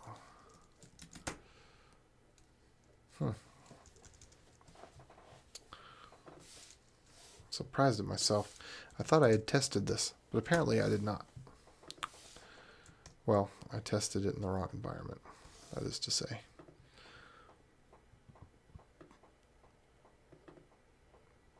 All right, so got a cores match.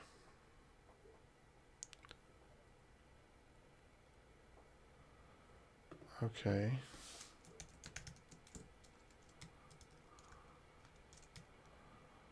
Origin.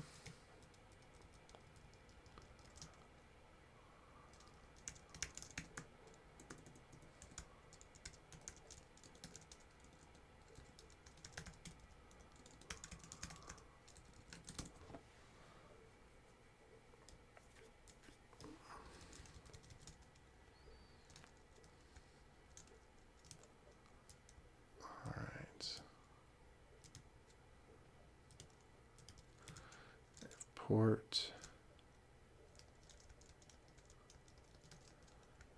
So if port or not rec.headers.origin.starts with https://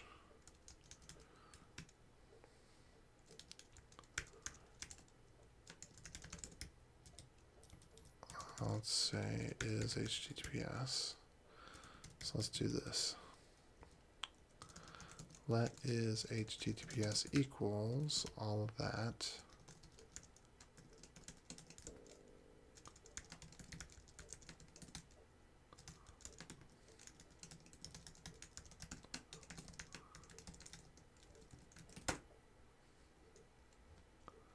There we go.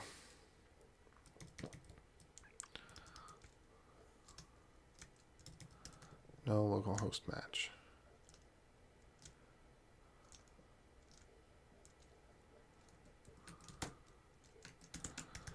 Okay, and let's refresh one more time, and I think we'll get it this time. Yay! Huzzah! All right, cool. Get the error we want to get. Let's see. Oh, there was a different error. Something it failed to fetch. All right, let's see, what did it fail to fetch this time?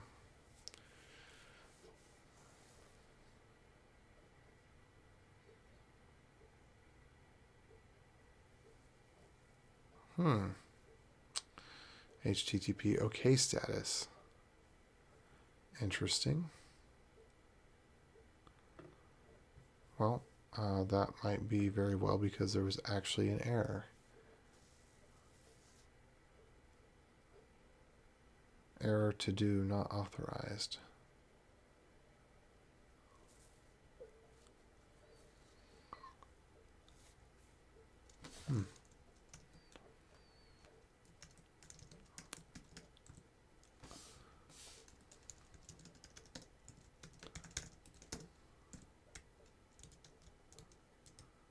All right.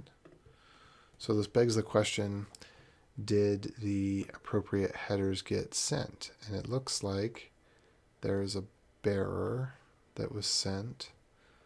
So that tells me should be good. Let me go take a look at this one. Now here, we did not specify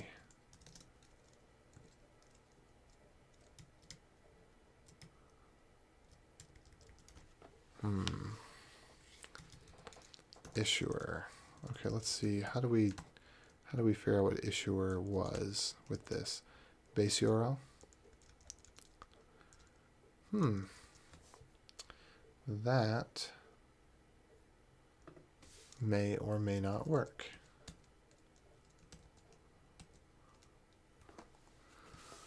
Let's see, what does the base URL look like over here? Base URL is blissapi.therootcompany.com. Seems good. That's what the token should have been issued from.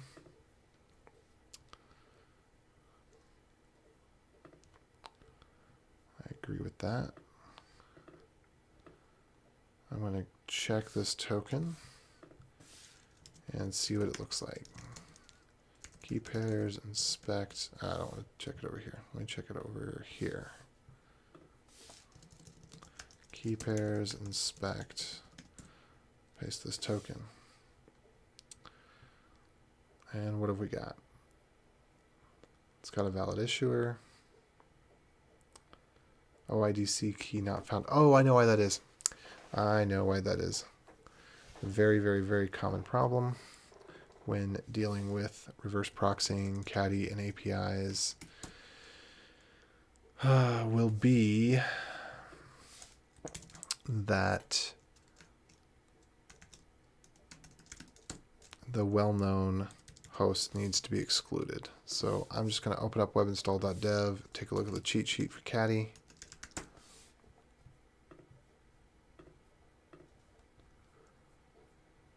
Let's see.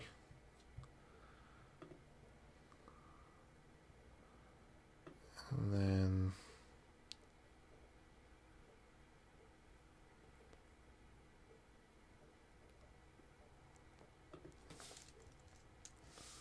first proxy well known. There we go. So if I bring that over to the production caddy file,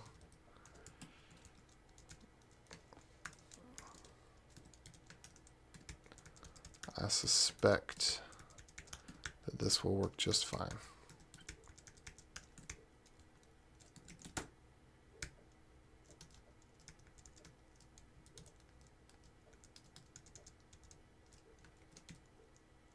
Wait, it already should have done that.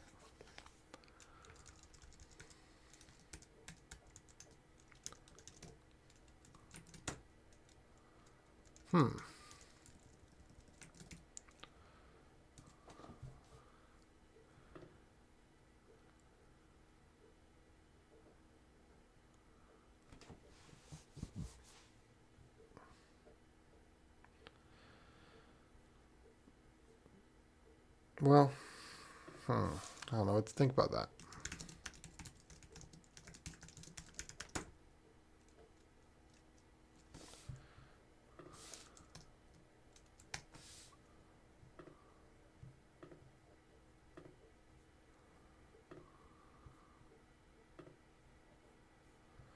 That just doesn't quite make sense.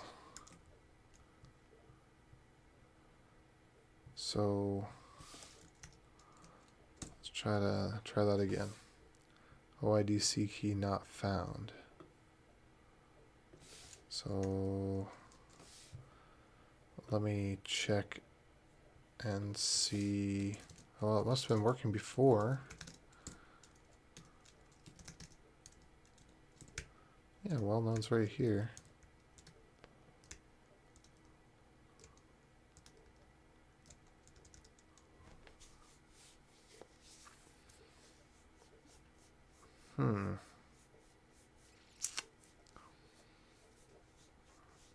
That's quite interesting to me.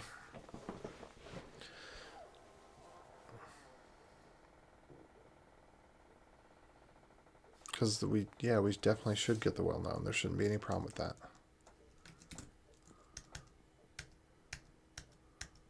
Oh, well, let me run the server here. How about now? Okay.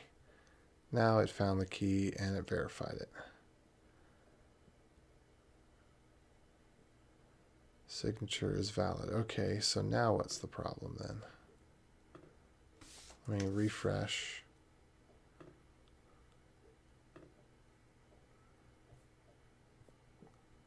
And then let me sign in. And then let me see if I can understand. It says not authorized. But why? Why is it not authorized?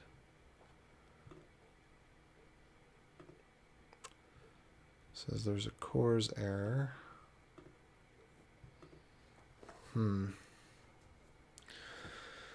Hello. I am deep in the mire of a problem here. I don't know how long you've been watching along. I see a couple of people have joined in, but just dealing with some issues of, well, production was working, or development was working, but now production's not working. What's going on here?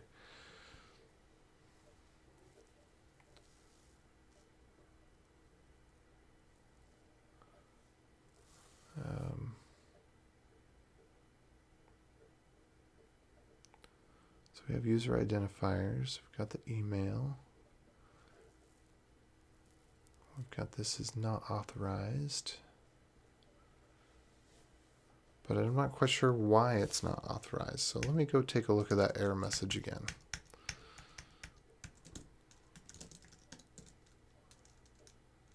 All right. So if not rec.user, so where was require user? Require user is here. That makes sense. But much before here, we should have had the auth 3000. Whoops, let me get back to the server. Auth 3000 router is there, and the middleware is here.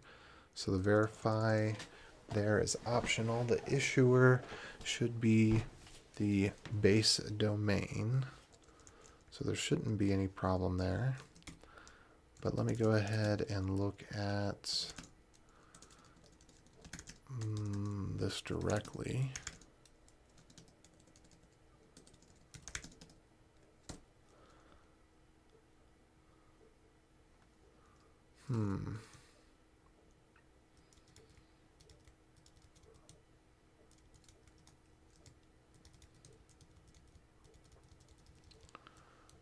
Wrong token type.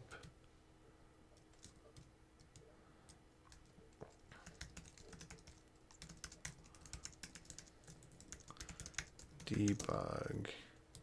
Key fetch error. Key fetch verify error.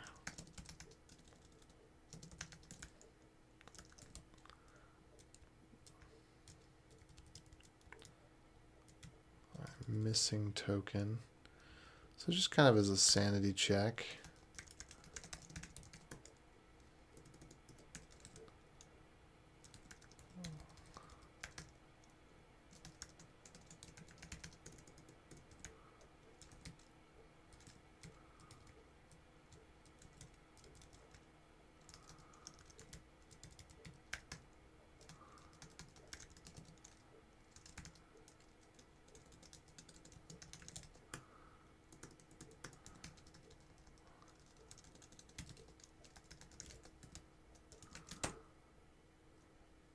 Alright, so I should be able to run this now. Rerun the thing that just failed. And hopefully get back something a little more useful. But maybe not. We'll find out. Alright, running the GitHub sign in again. Unexpected error. Unexpected error. All right. So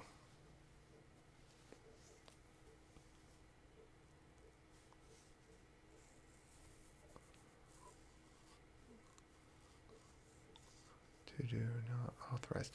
So this almost seems as though it didn't even go through the verify bit in the first place. So let me see if I can debug that there. So verify here. There's body parser. There's cores, there's body parser. Here's the verifier, which is optional. And then there's the app. So it should go through the verifier before it gets to the app for anything in /API.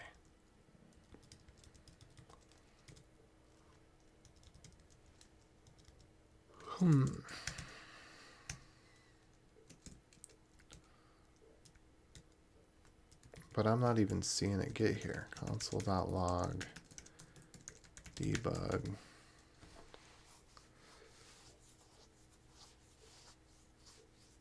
Is the authorization header not being sent?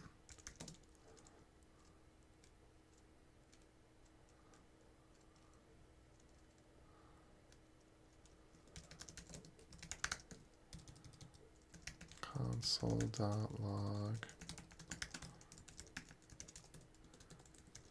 debug. Didn't find JWT. I think that might be where it's getting to. Because it's not having an error. It's just passing straight through.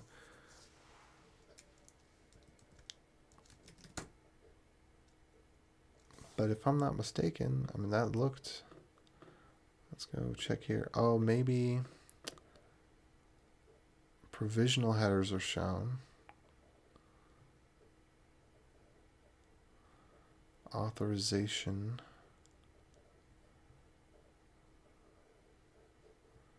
Maybe it did a pre-flight, and maybe I need to have authorization in my cores stuff here. Allow headers, authorization.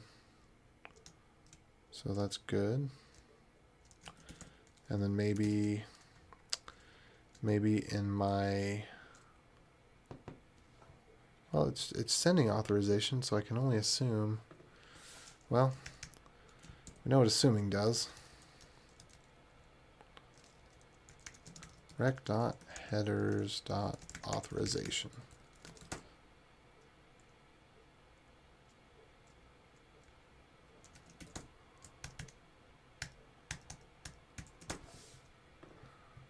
Let's see.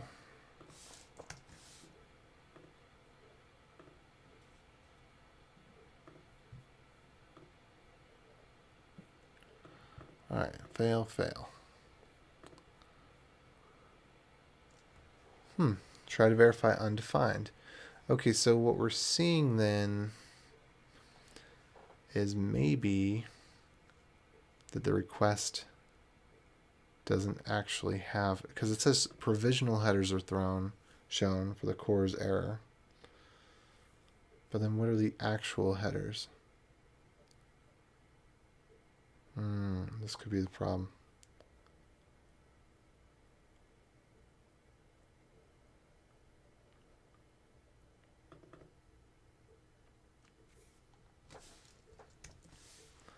Git, post, put, patch, delete. What was this? Options. Options is allowed. And authorization is allowed.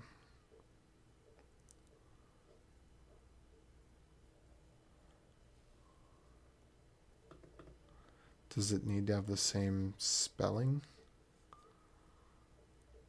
I would hope not.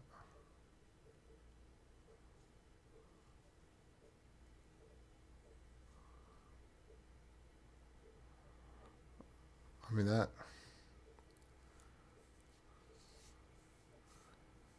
looks like that should pass. And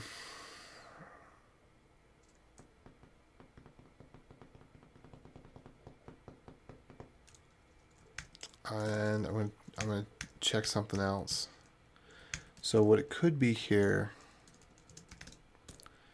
is that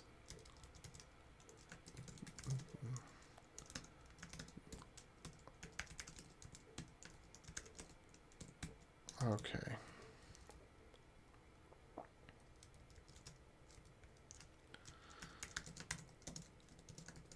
So we should see if options is equal to rec.method.toUppercase.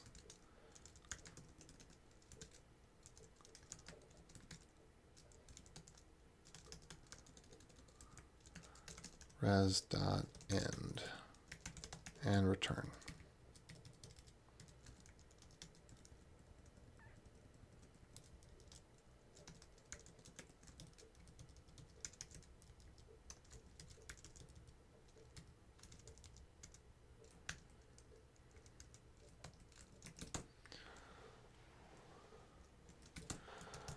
All right, and let's try this one again.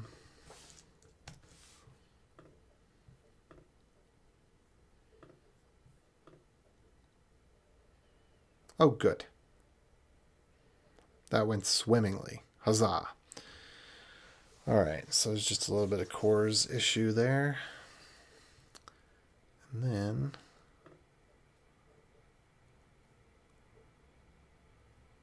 okay, that cannot be right. My total size is only 57 kilobytes?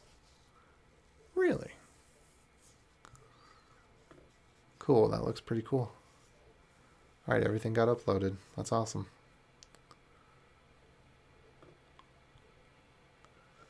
That is flip amazing.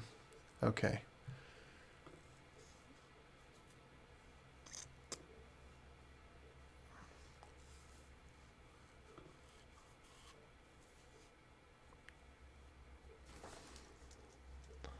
All right, now I'm going to go ahead and rotate the keys for this and restart the server. So where's my key? Oh, darn it.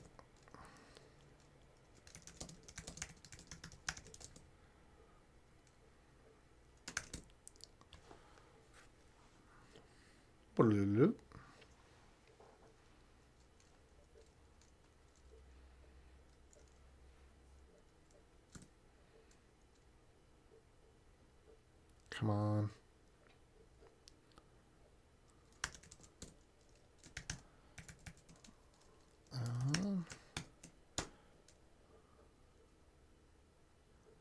Nope, that's not what I wanted.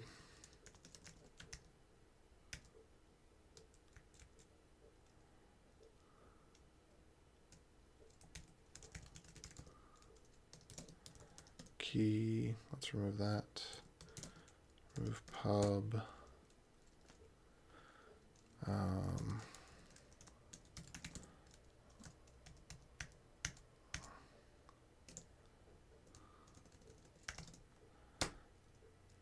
All right, good. Got ECDSA again. Now I've rotated the key. And now I can restart Bliss API. And I think that should be good. Probably need to get rid of some of these console logs. Definitely need to get rid of some of these console logs.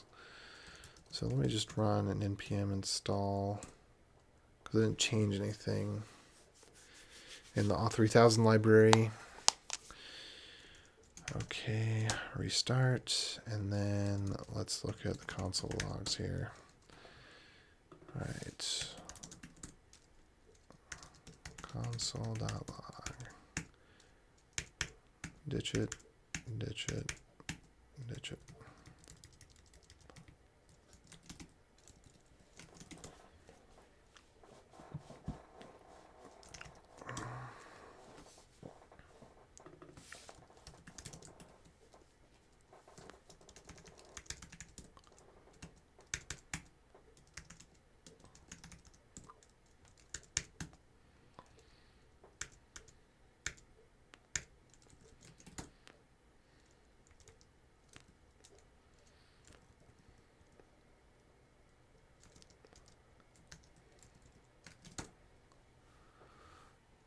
Okay.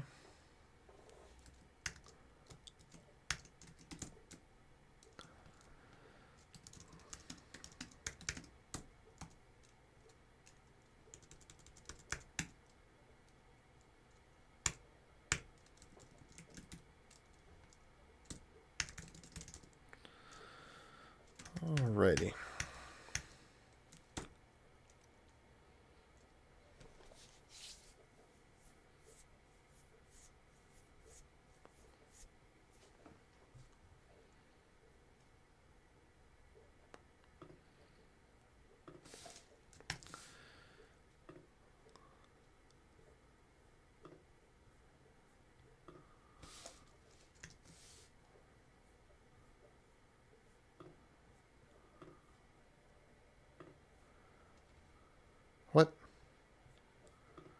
How did it die? Everything was working so wonderfully.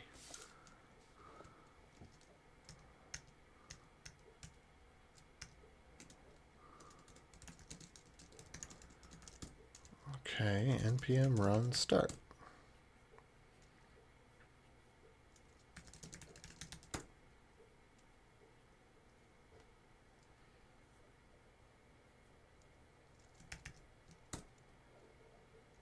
Okay, whatever.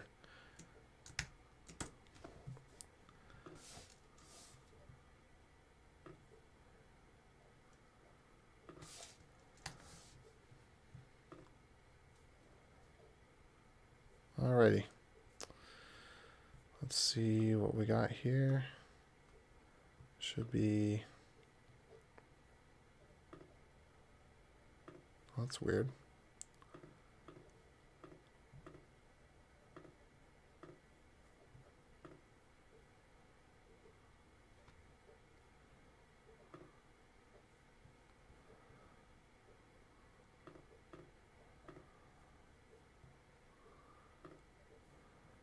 Take a look at local storage. Do we have a bunch of versions? We do, but why?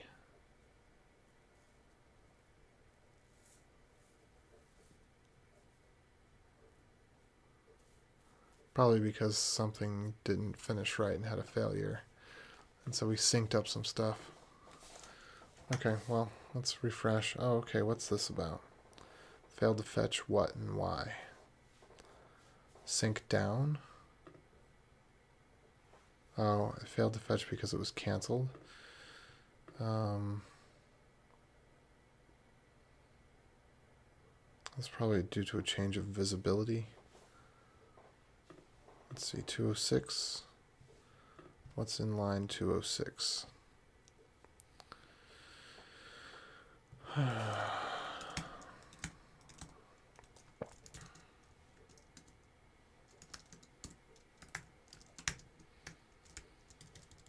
All right, visibility change. Yeah. So I think on before unload needs to say, all right, visibility change. It's going to be do sync. We'll call it.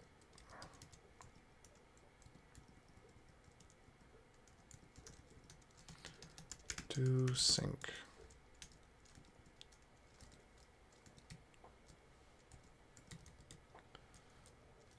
Async function do sync.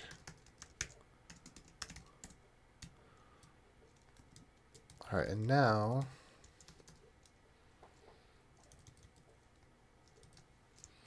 I can make sure that before unload we remove that listener.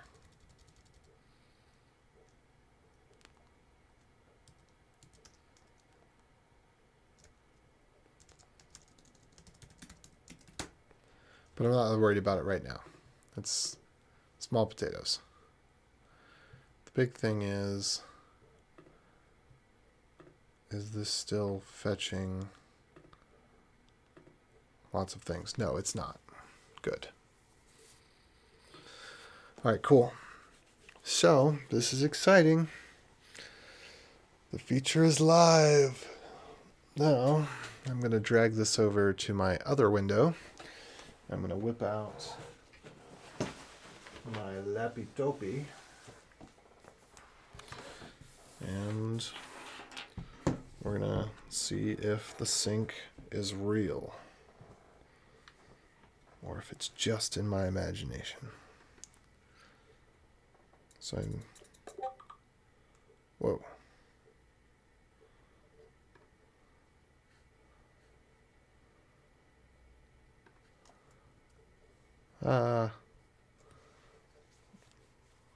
Lappy-topy has too many things open.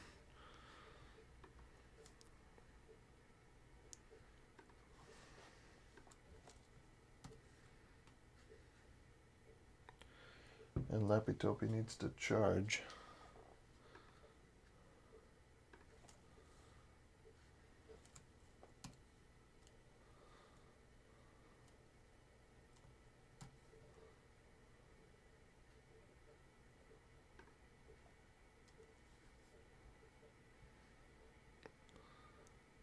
Holy moly, Lapitopia has too many things open.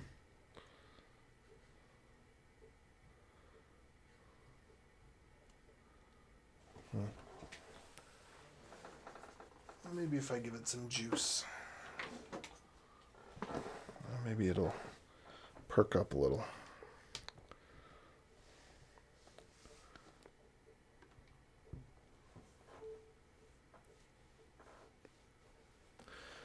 But this is the other moment of truth. All right, on my desktop here, I've clicked settings, and I am now showing my passphrase to myself. And now, come on.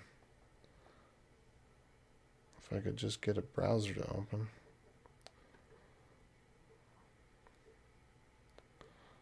Let's quit Slack and quit Discord. And maybe quit DaVinci Resolve.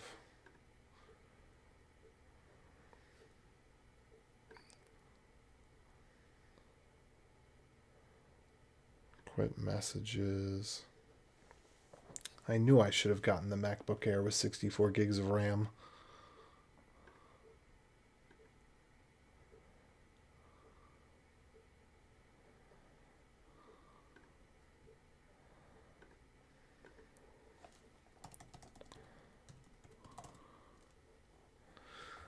Okay. If it'll load.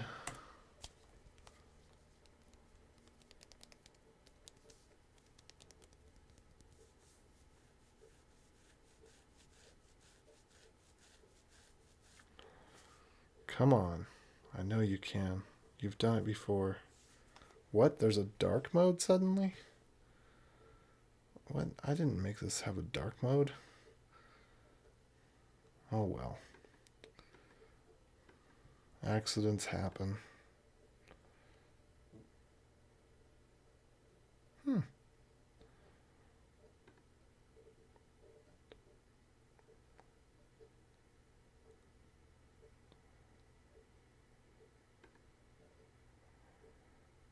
Alright.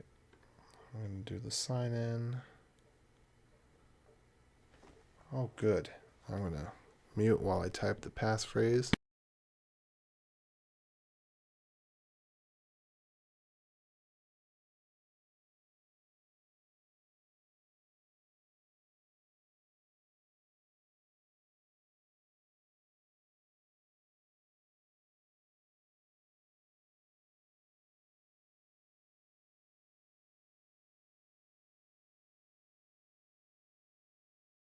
My passphrase, hitting OK, and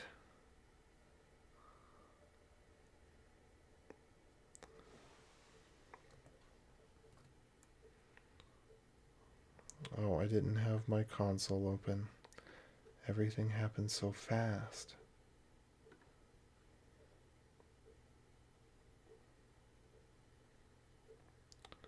But it looks like everything's here.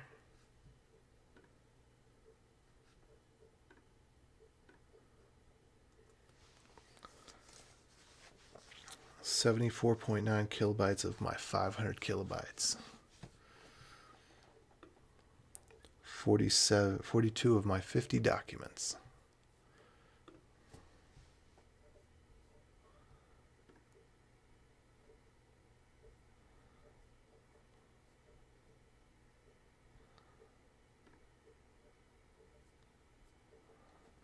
All right, so there's going to be more syncing on the way.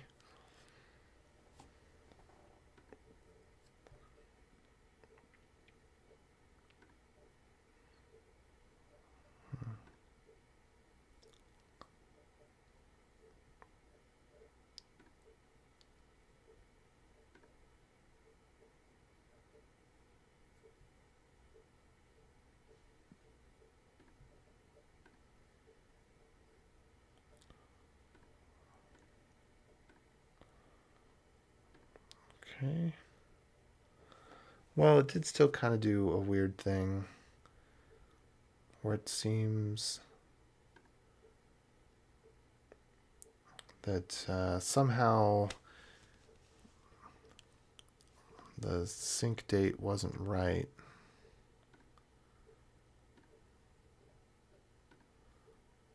Okay, but now, how about now? But now it is.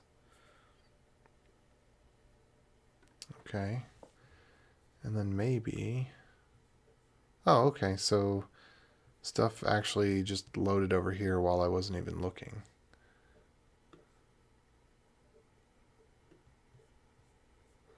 So there it all is. And if we look at settings, that looks to be right to me. And then if I hit sync, let me make sure I've got, is this the right thing here?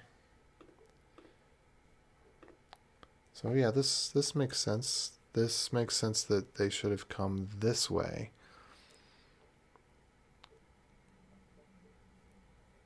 Okay, and it does make sense that, yeah, okay.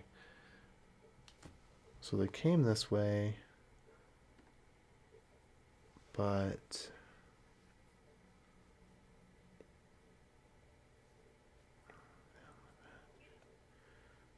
okay, it didn't actually overwrite. Let me double check in local storage here. There are a few that got backup versions, which seems that that shouldn't have happened.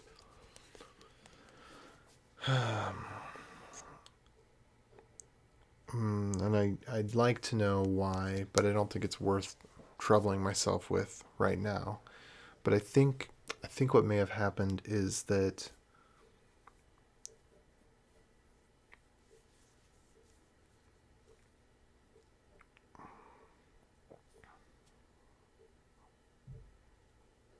let's see, if we sync up, we should save the sync version as the updated date. And we pull back down, we should be able to ignore it. I think something went wrong with that.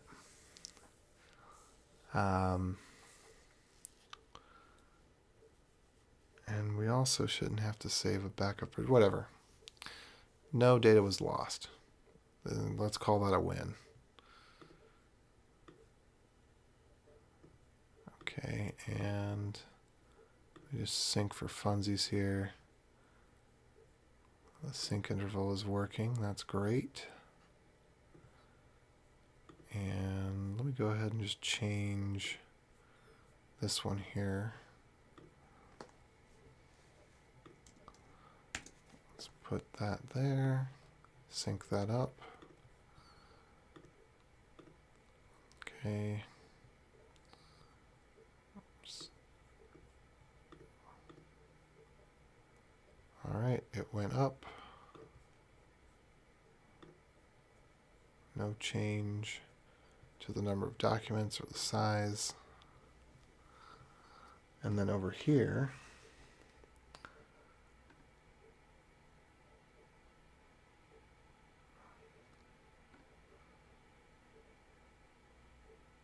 we should just see after a minute or so that this just appears.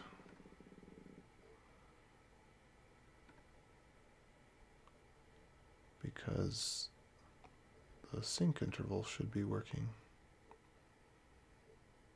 Every 5 minutes it should try to sync. Okay, anyway. Yeah, so I'm going to count that as a win. Now, how the heck to whip commit this?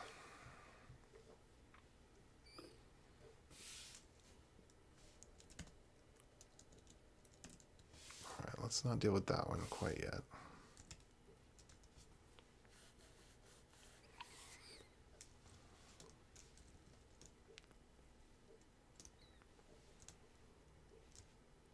Oh, it also could be could be related to me hitting refresh and it trying to do a sync on things, but then not getting the updated date. I'm not sure.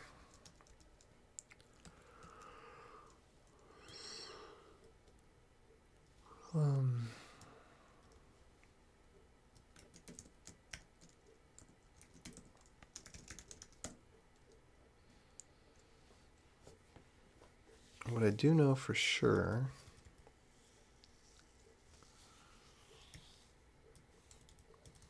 is that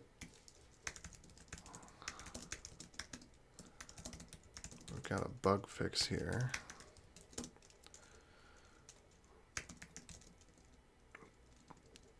Ignore visibility change on unload.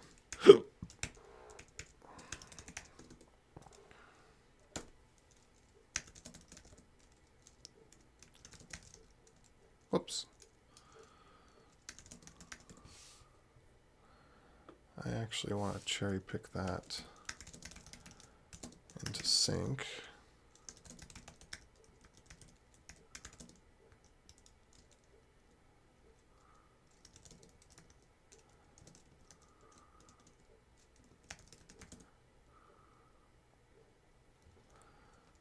Okay, get cherry pick this one.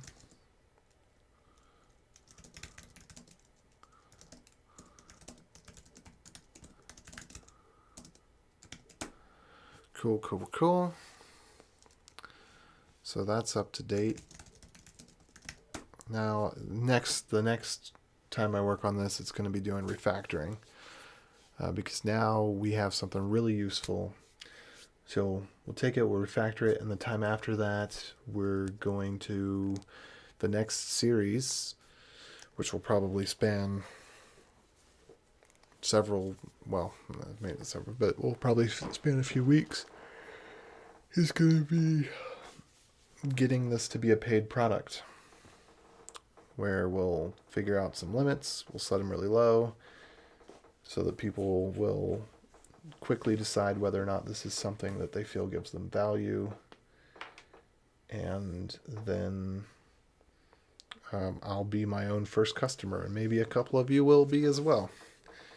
So again, the idea is rather than other similar applications that charge $5 or $10 a month, which to me seems insane for syncing notes or documents of this sort, charging $5 or $10 a year.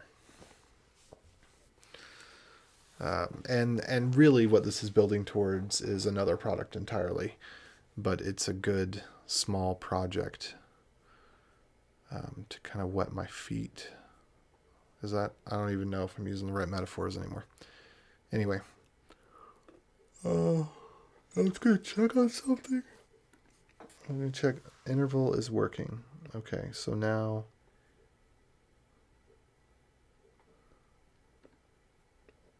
cool, indeed the interval is working. So there's a number of bugs now that are going to need to be tracked, but let's get back to tracking them over here. So some of these,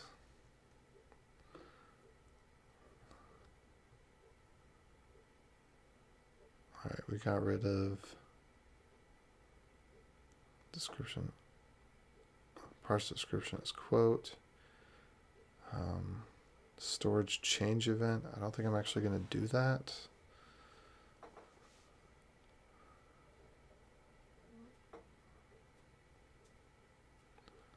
Debounce the saving. Okay, these aren't really done. Okay, so this has been accomplished. We have GitHub authentication. I do want to add the other stuff, but I'm just going to get rid of that for now. Let's see. Recommend Eon. We actually already kind of did that one.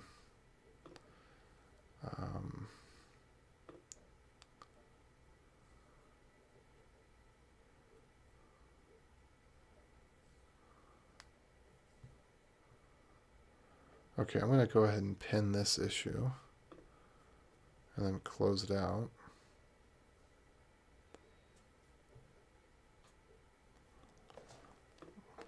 I'll add the debouncer library here too.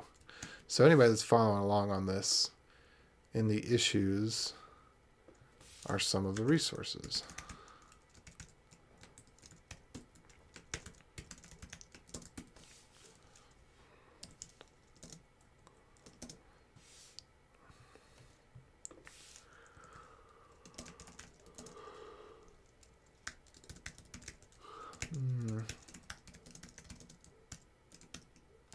think I'm going to open source the backend. I might make it pay $20 to be able to self-host it, and then get the source as well. I might do something like that. We'll see. Again, not that I think that this is $1 million product or anything. Just I need to be monetizing things that I make, and having a framework of monetization that I can apply again and again and again. So the three sources of monetization are: monetize your users by having really low limits and really low costs, providing training material, providing support, and another thing that's slipping my mind, but that's obvious. Paying for self-hosting. So you can pay $10 a month, or you can for SaaS, or you can pay $99 a year for self-hosted stuff like that.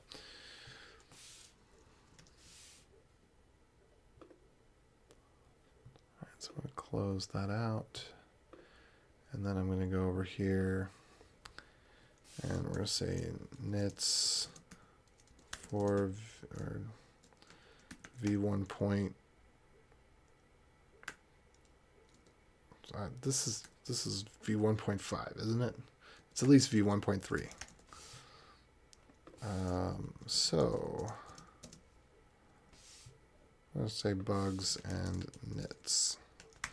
So nits are things that don't have to get fixed, but that are a slight bug. For example, creates backup versions.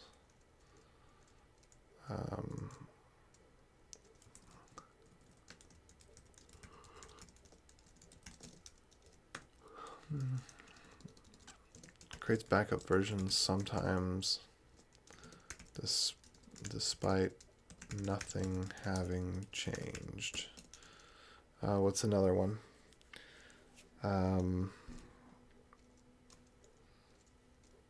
Network error on refresh due to before unload stuff. That one I may have already just fixed.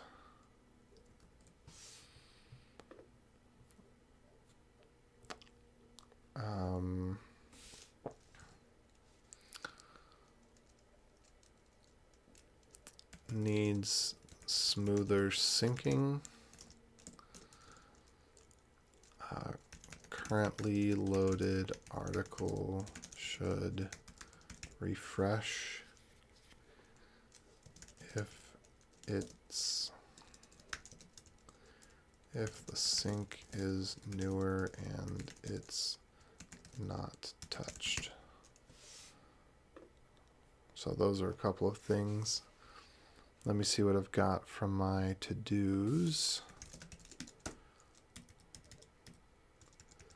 Yeah, so we are headed towards release 2. That bug was fixed.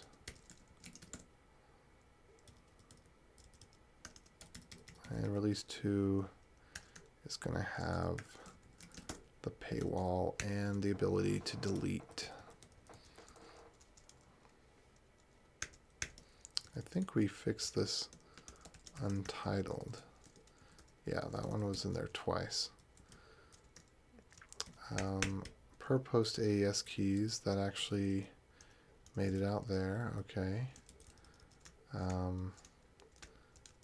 Payments.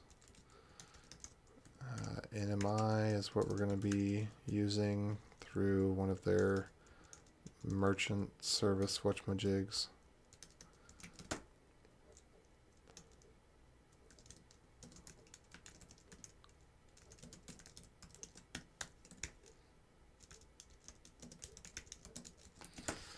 We want to make the site load faster. It loads really slow right now, but there's no reason that it should load slow. It's just some poor choices, but I mean, this should be instant. It should not.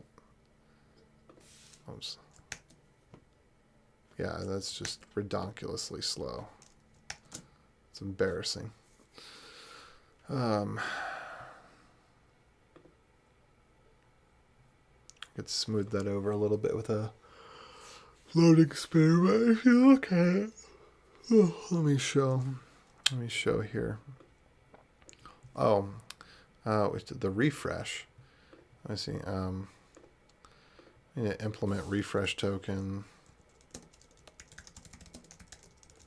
and then we need to de-githubify, allow magic link, and we can use postmark for this.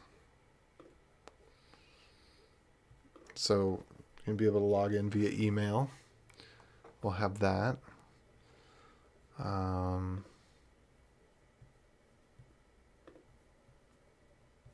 Oh, the README's horrendously out of date.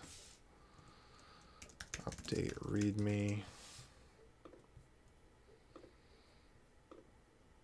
Oops, I'm looking at all the wrong things here.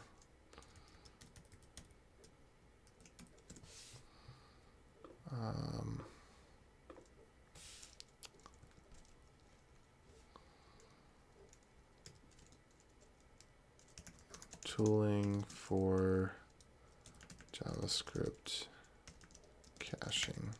Oh, that's what I was going to show. So if we look at this big giant waterfall here, so check this out. So, oh, this is odd. Oh yeah, these are, oh, that's really odd. So,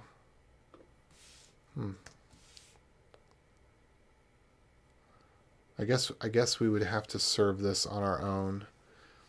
We wouldn't be able to use GitHub Pages, or if we're going to use GitHub Pages, we have to have a little bit of a build step for this. Basically, just concatenate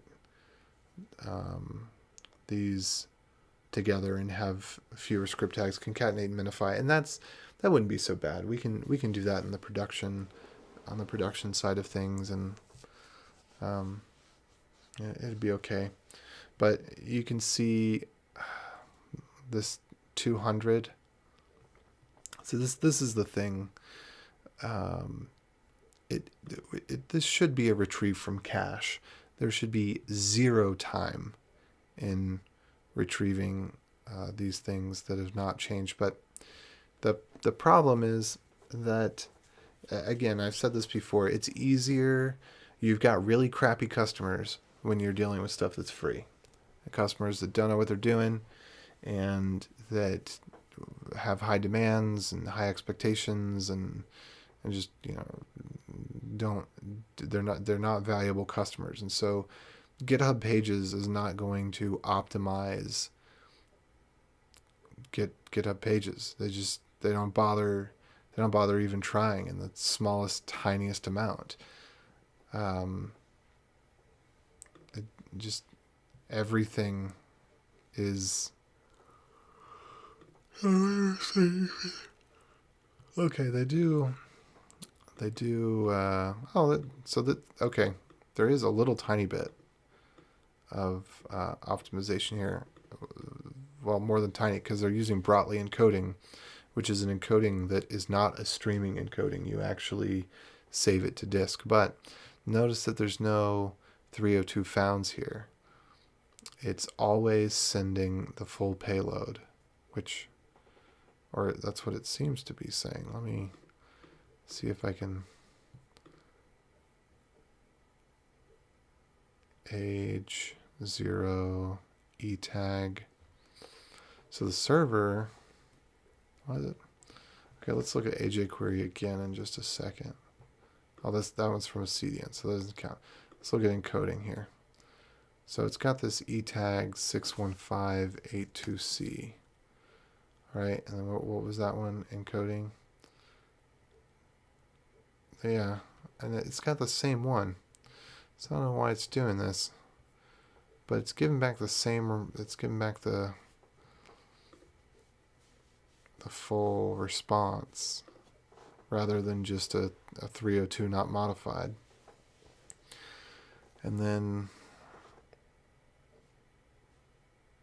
yeah, it's just kind of interesting the way this stuff all works out with the caching. But But anyway, my point was that you can see this big, huge waterfall here.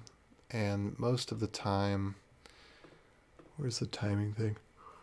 It just sitting there waiting. The actual content took less than a millisecond. So all of that time, it's not heavy on the JavaScript. It's not your vm.compile that's chewing away here. It's just because we're using GitHub pages, and it's really, really not optimized at all. We could even... Oh, that seems kind of strange. It's going to load this twice? Why would it load it twice? That seems really odd. Whatever. But anyway, there's just a couple things we could do. We could not use the CNN, the CDN. We could host this ourselves. We could not use the CDN. We could do a little bit of just hashing the assets so that we can permanently cache them rather than temporarily caching them. Because if you hash the asset, then you have a guarantee that the hash name of the asset guarantees it's the right asset. So you can permanently cache it without any fear. Assuming that your hashes don't get screwed up. But if they do, then you just do them right and then everything works again, right? So anyway, I'm having trouble thinking clearly. It is 4 a.m. It's really cool to finally have this come together. Now I need to, there's the most important thing is update, so sync when switching between drafts, because it's not likely that I'm going to be working hold on, and then handle offline mode.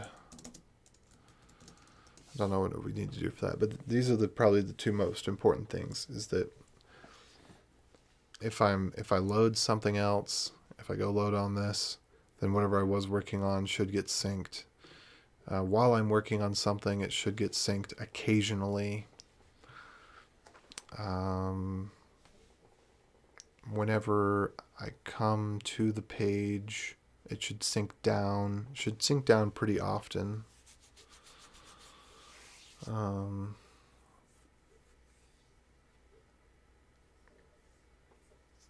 Yeah, we could make it sync down. Well, I don't want it to sync down too often, but it should sync down pretty often, probably more often than every 5 minutes. Although, I mean, if I'm sitting at this computer, then it probably doesn't matter. But yeah, there's a couple of things. I'd say the top level things are this whole needs smoother syncing, which is really just a couple of these things. Currently loaded article. These are the core things. High value right up top here.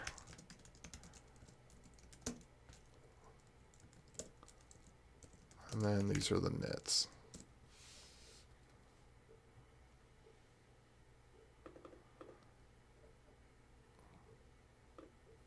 Yeah, so that's what I need to work on, and then just general refactoring.